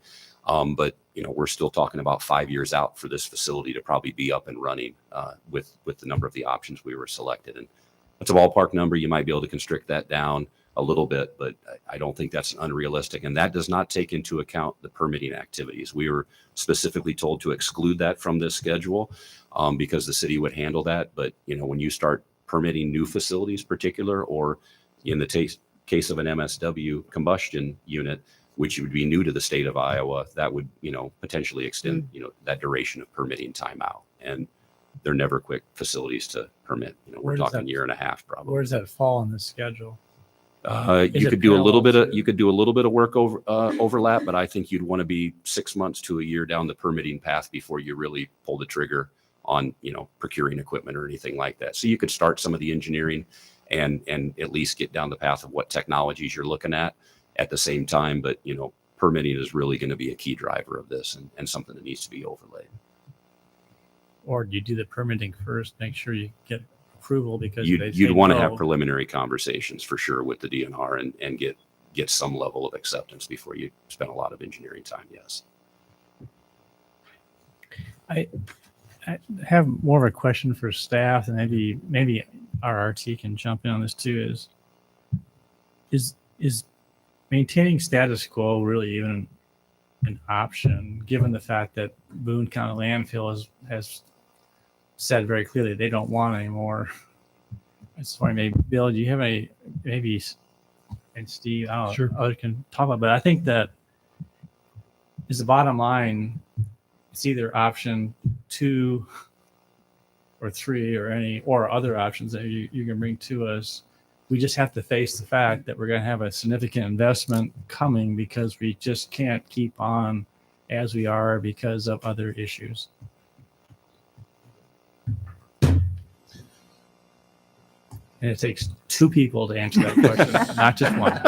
I'm going to answer it, and then Don's going to clean it up. So I think there's 2 main components. One is to what extent can we make improvements in waste diversion, right? So the amount of waste that's being generated, where it goes, is it going to the right location to be processed and disposed of? Are there alternatives that exist? Are there alternative programs, alternative technologies, those components that are minor modifications to how we operate today? The second, and the one that's really out of our control, is what's the cost of natural gas going to be? Mm-hmm. Because if the cost of natural gas goes up substantially, then the cost to do what we are currently doing is going to look less and less and less favorable. Mm-hmm. So those are really the 2 big components I can think of that drive that decision. And the third one, like you brought up, was the the consideration of Boone County landfill and the amount of both municipal the sheer volume of municipal solid waste that we're bringing over there. The sooner we can make decisions and move down to other paths, that will greatly reduce what goes over to Boone County. There may be other options with Metro Solid Waste or others who would, or Marshalltown or somebody else who would want to take our garbage. They see it as revenue, but that's why we are excited. Something has to change. I don't like us always assuming that the amount of garbage is going to keep increasing. While it will with population, that's why we're kind of excited about an organized hauling, because then we can make it more, I think, easy for people to recycle, compost, and all those things that aren't available now. So we don't want to give them that on the front end, right, to help reduce that 2,700 tons, or as we keep going. We're still going to have to make improvements, but we'll start there, is what I think.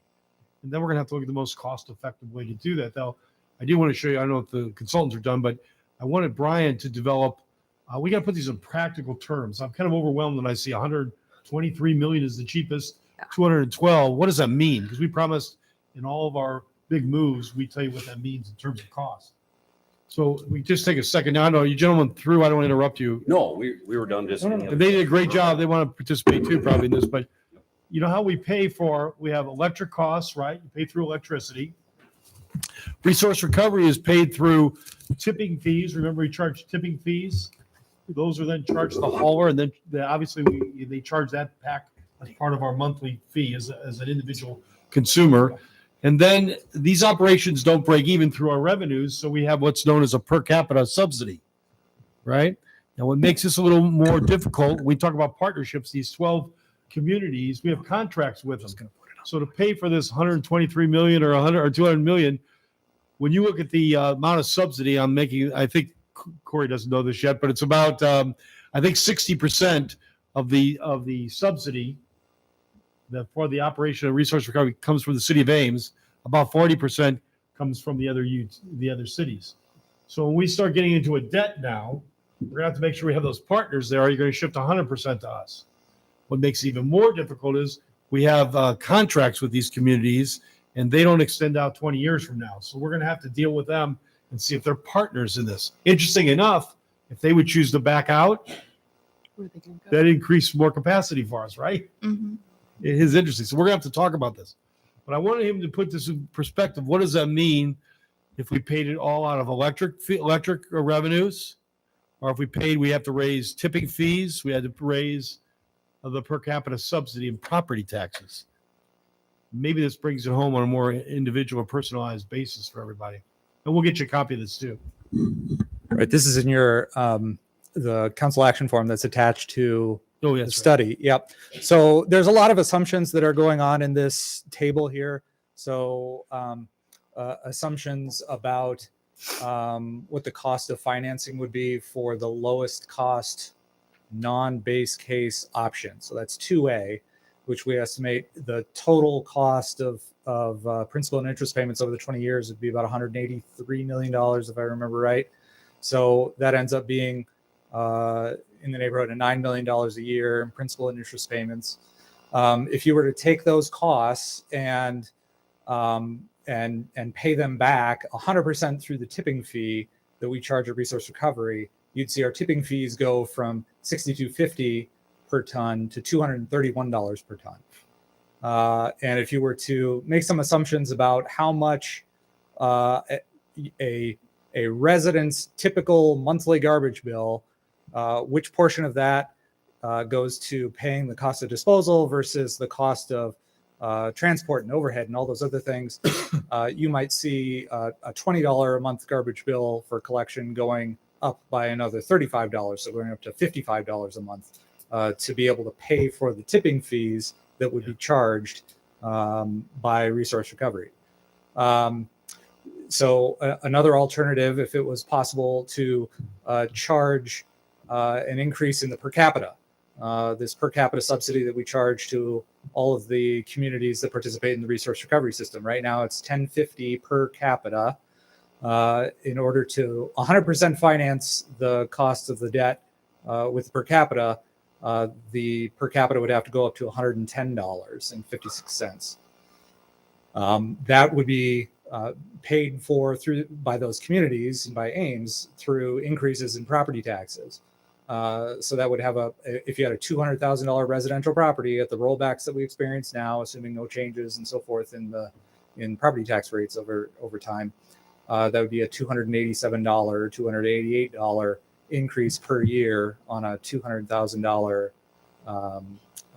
assessed value house. If we were to do a combination of these things, obviously the amount of the tipping fee that would need to increase is less. The amount that the per capita charge would need to increase is less if you blended these things. The other alternative is financing through electric rates. In these different options, because we would have the benefit of lower cost of energy production, because we'd have cheaper alternative purchase power as opposed to the cost that we spend now to generate the electricity. In the other alternatives where electric rates aren't paying for the system improvements, you'd see a decrease in a typical, $100 a month residential electric bill, reflecting the lower cost of purchase power. If we were to finance this system improvement entirely on electric rates, we estimate you'd see a $2.39 increase on a monthly electric bill of $100 for a residential customer. So there's a lot of different ways that we might assign the costs to finance the debt on a system. This just gives you some sense of the magnitude of what that might be for the different customers that would be paying it. Now, just to complicate a little bit more, we've been talking to our financial advisors too. And one of the issues will be, let's say at the cheapest amount, 120 something million dollars, or I don't care, go to $200 million. We're obviously not going to be able to use general obligation bonds for this. You understand? That would eat up our whole debt capacity. So we're talking about the more onerous revenue bonds, right? Higher interest rates, kind of fill in a lot of, going to be parity tests with your rates every year, coverage ratios, and you have to fill up a lot of reserve funds. Quite frankly, we couldn't go to the bond market, given the financial stature of our resource recovery plan. As you know, it barely breaks even, and market bonds. We would not be able to. It would probably be done through our electric utility. And we have to be careful about that because we want to make sure that the purchases, the facilities we purchase, benefit the electric utility, which I think we could justify that. But it's not going to be as easy as just we can just raise all the money for the tipping fee, pay for all the tipping fee, or raise it all out of the per capita. There may be a way we generate some excess revenue and transfer it in, kind of in a payment in lieu into the utility. But we'll have to figure this all out. Okay, I mean, you want to know what I'm saying? But it'll probably have to be through a debt through our electric utility if we accomplish this. So we've got a lot to talk about regardless of either one of the 5 options you pick and how we finance this. But you've got to narrow it down and put it in perspective that your customers understand. We're going to do that with all of our big moves. Remember what it's going to cost. And we'll work on that for you too. Yeah. And that's why we're going to recommend another alternative that may be more less costly and develop more capacity too.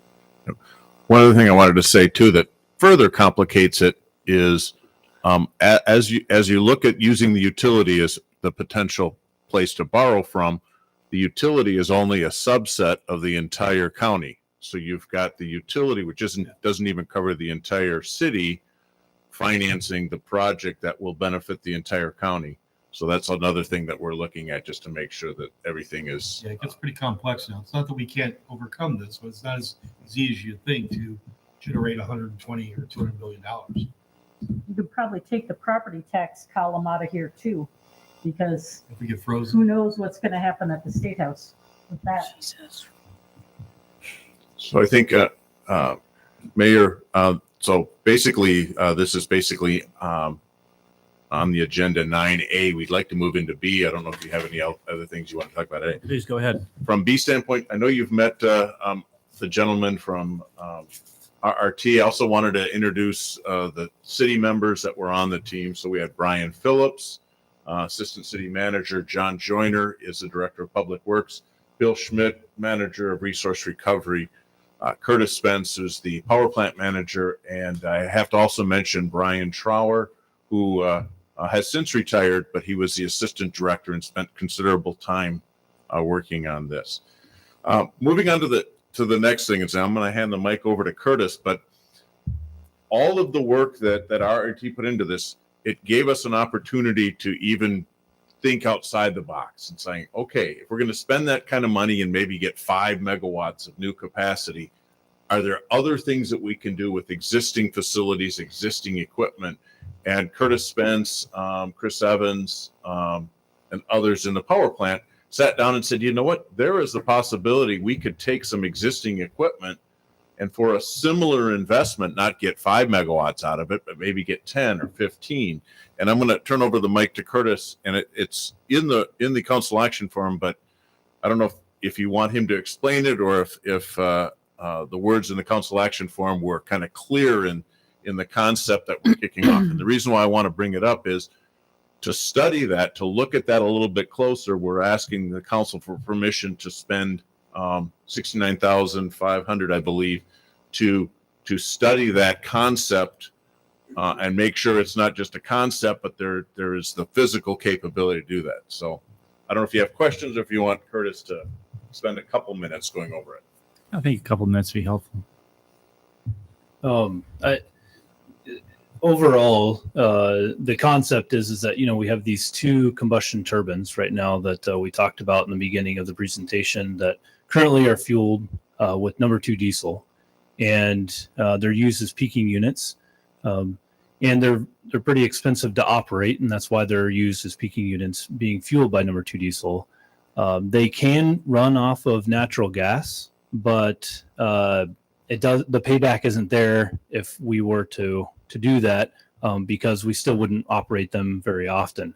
Now, if we are converting them to natural gas, they currently run as a simple cycle. So that gas goes into a gas turbine. The natural gas goes into a gas turbine, combusts, spins a shaft, and then that's coupled to a generator that generates electricity.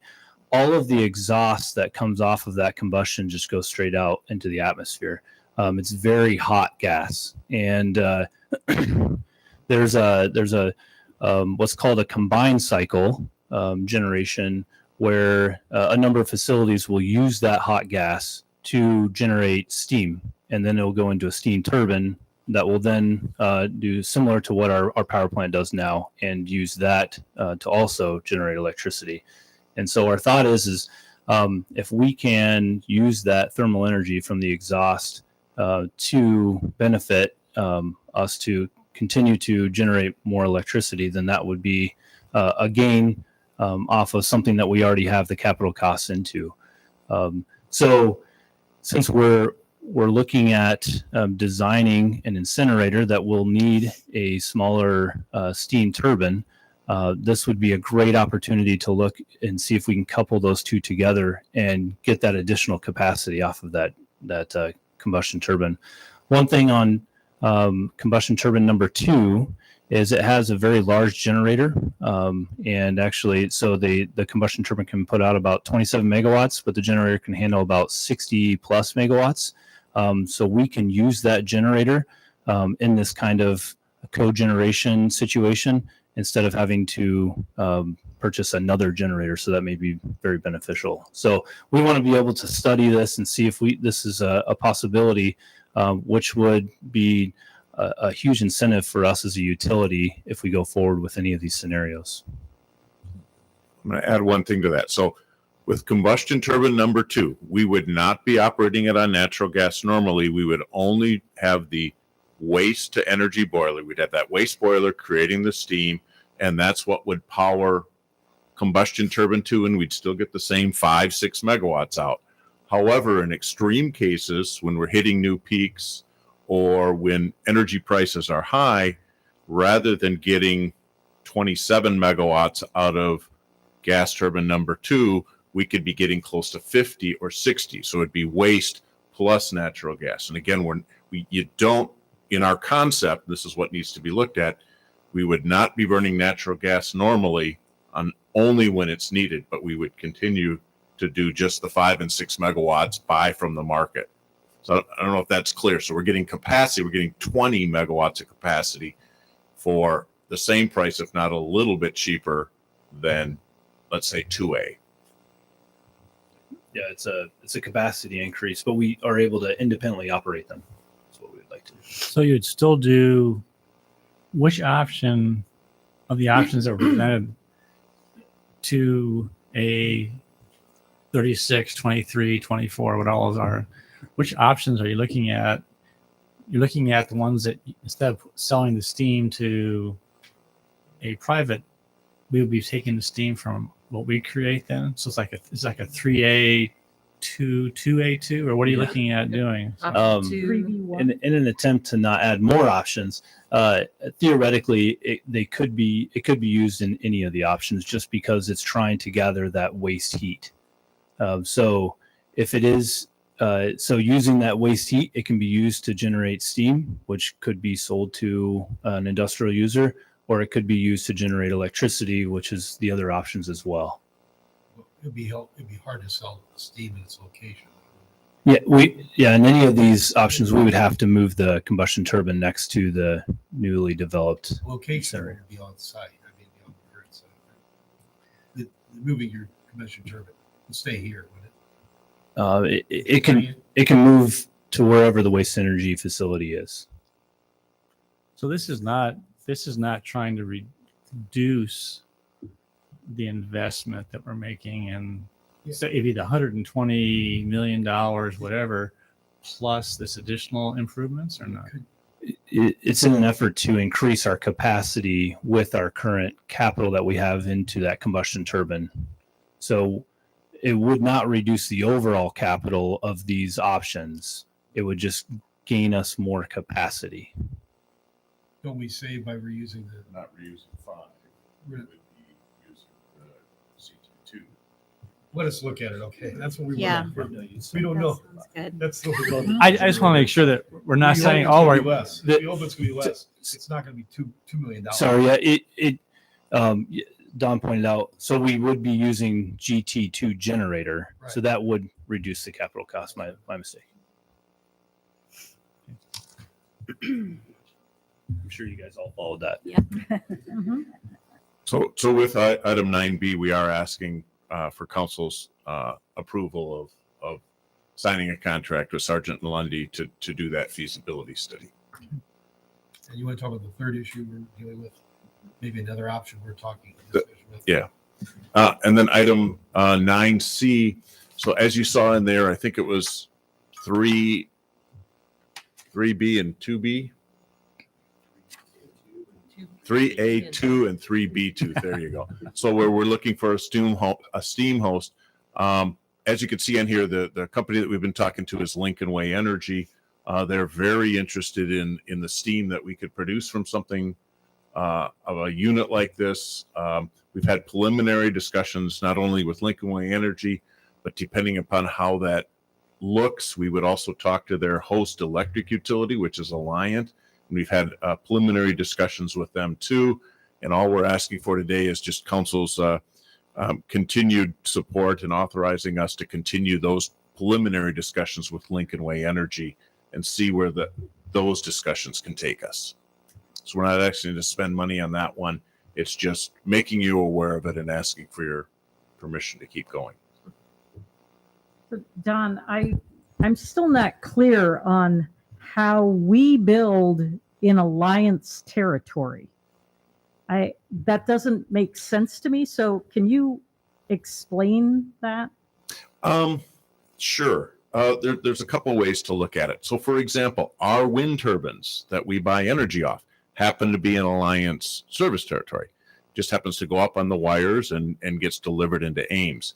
In this particular case, because we are not selling electricity to Lincoln Way Energy, if that model went forward, and why we've included Alliant in those discussions, we're saying Lincoln Way Energy has come to us and says, we want your steam. There is value in producing non-natural, I'll call it non-natural gas created steam. And by bringing a steam source to them, they can use that steam in their process. With Alliant involved, maybe Alliant's interested in putting the turbine and generator beyond that. I think the question was asked, well, can Lincoln Way use all that steam? They can use all that steam and then some. With these other partners, the possibility could exist where that this thing grows bigger than Story County, could grow into multiple counties. But again, I think Ames doesn't want to be in the position where we're building something that stretches beyond what our needs are. We're not in the business to create a company to create steam, and we're trying to look out for our interests from a risk standpoint. But having these other parties there, you could build something bigger than what just Ames needs. And along those lines, we have a 1,300 acre industrial area. Why are we focused solely on Lincoln Way Energy? Would any of the other industrial users, Sauer Danfoss, others, might they also have an interest in this? And they're on the east side of town. I think there is some interest with other people. The key is with anybody that we partner with, we want to make sure that they're going to be there for the long term. Danfoss and others would be interested. The industrial park has no customers in there yet into that industrial park. That's a whole new realm of, do we become a steam sales entity within the industrial park? And we've scratched that a little bit, but that goes beyond the scope that we've. That's some of the looking at as discussions we staff. would have with Alliant. Maybe Alliant would be interested in doing that and put the capital in and make it broader even than that area. So we don't know. Any other questions for Don? All right. Brett and John, I'm incredibly impressed with your report and presentation, and we weren't trying to stump you, but it's just nice having consultants coming in, asking questions, and having confidence that you're getting a solid answer from them. So on behalf, at least from my standpoint, I think on council, excellent job, and I just boy, there's a lot of moving parts, in this one, and really appreciate you donating your time to this cause. Oh, no, just kidding. No, this is really very, very impressive, and I see a lot of head nodding by staff too. So it looks like it's good to have staff affirming that as well too. So thank you, and I hope you guys can get home for Christmas. I see you're from Long Island, so. Oh no. What's that? So maybe you could rent a car anyway. Sorry. Anyway. No. With that, I'd entertain any closing questions for thank you, Don and Curtis and the team that worked on it. Excellent job. I see why it took so long to go through it.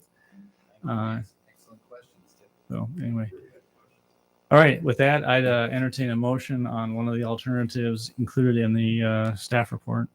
I would move alternative 1, A, B, and C. Second. Thank you. Any further discussion? Those in favor of the motion say aye. Aye. Any opposed or abstaining? Motion carried. Thank you. Gentlemen, thank you very much. Safe travels, and thank you, Curtis and Don and Brian and Bill, your baby, and John. Next time, maybe you could not talk quite so much. Thanks for coming. All right, we'll move on to disposition of communications. I'm sorry. Ordinance. I'm sorry. Ordinances. Item 10, entertain, this is urban renewal area plan for 2105 and 2421 North Dayton Avenue, small lot industrial subdivision. Entertain motion on second passage of ordinance creating a tax increment financing district. So moved. Second. Roll call. Aye. Aye. Aye. Aye. Aye. Aye. All right, item number 11, rezoning with a master plan, the property on the southwest corner of Cameron School Road and George Washington Carver Avenue from A, agricultural to FSRL and FSRM. Entertain motion on second passage of ordinance. Move on second. Second. Thank you. Roll call. Aye. Aye. Aye. Aye. Aye. Aye. Thank you. And item number 12, entertain a motion on the zoning text amendment to allow a 20% reduction to required parking for certain commercial and industrial uses on sites with more than 100 parking stalls and second passage of ordinance. So moved. Second. Thank you. Roll call. Aye. Aye. Aye. Aye. Aye. Aye. Thank you. All right, we have 4 items of communication to council. First is email from Lisa Quill. Informational notification regarding UNI Good Neighbor Iowa program. I believe that's just more or less just for your for information. Same with item number 2. Pass this on just for your information. If you are interested in having me send any kind of communication to them, otherwise I do not plan on participating or sending anything. We encourage Cranford to pursue National Register of Historic Place nomination, but unless I hear from you, we're going to proceed. That's just information. Item 3, email from Grant Thompson, Ames resident, regarding front yard fencing, consideration for vegetable garden. We already dealt with that at Yeah, the we last did already. meeting. We've heard it. It's already referred. Well, we just thought you make sure you saw it twice, I guess. We did.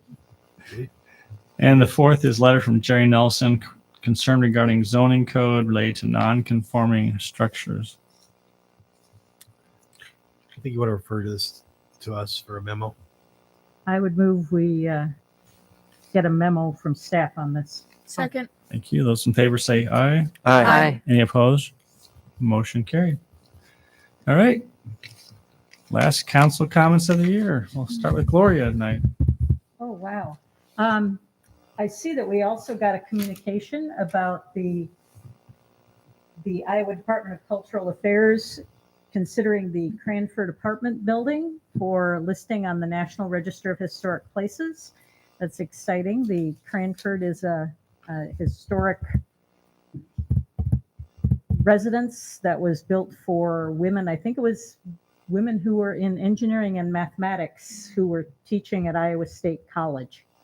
So I'm excited about the potential to have that new listing, and I'll also wish everybody a safe and happy holiday season.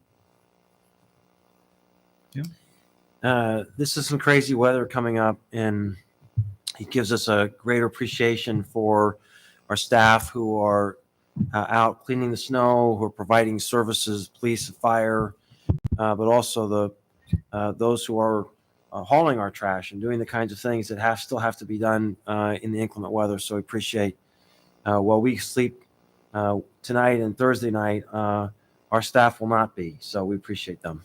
That's it.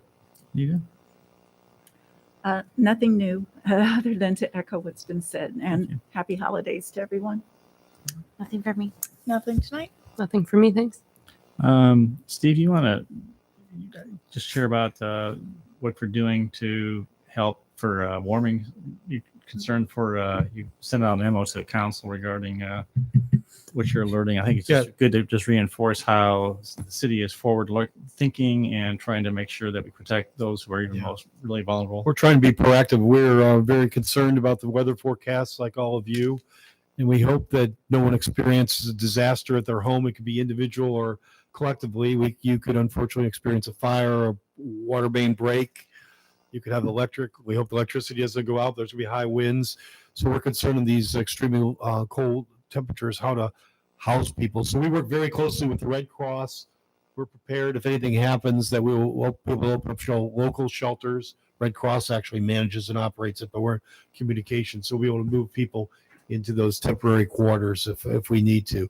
So let's hope nothing happens. But the police and the fire department, our whole team was working today, working on logistics and how we would help people in case they have to be removed from their homes or lose heat in their homes. So let's hope it doesn't happen. But we'll be prepared, and Susan will put out all the information if we have problems. All right. And I just share that we had there was a Wreaths Across America event and at Ames Municipal Cemetery, and a tremendous turnout from people in the community. And I just want to recognize the Ames Legion Riders, American Legion here in Ames. They raised enough money to place wreaths on 1,800 graves, and they had a Boy Scout troop out there. One of my grandsons and I were out laying wreaths. Tim was out there. Maybe others were out there too. But just a very moving ceremony, just recognizing those who served in the armed forces and not all necessarily died during service, but they gave their life. They gave their time to serve our country. So we really appreciate that. And their goal next year is to raise enough to also add the Ontario Cemetery. They're on North Dakota also, and capture place trees on all veteran graves in Ames. So I hear some of the stories about, like, it was in Des Moines, they're saying 1,100, which is great, it reads, but man, there's 1,800, in Ames. So anyway, and with that, I would echo the comment. By the way, Bryce did send me a email, or actually texted me, and just said that he's traveling where there's gonna be lots of snow going on tomorrow, and so he wanted to get a jump start. So he wished everyone a happy holiday, and but I thought I would do the same thing, take off early. So anyway, with that, we wish everybody happy holidays, and we look forward to seeing everybody next year. So with that, entertain a motion to adjourn. Move we adjourn? Second. Those in favor say aye. Aye. We are adjourned.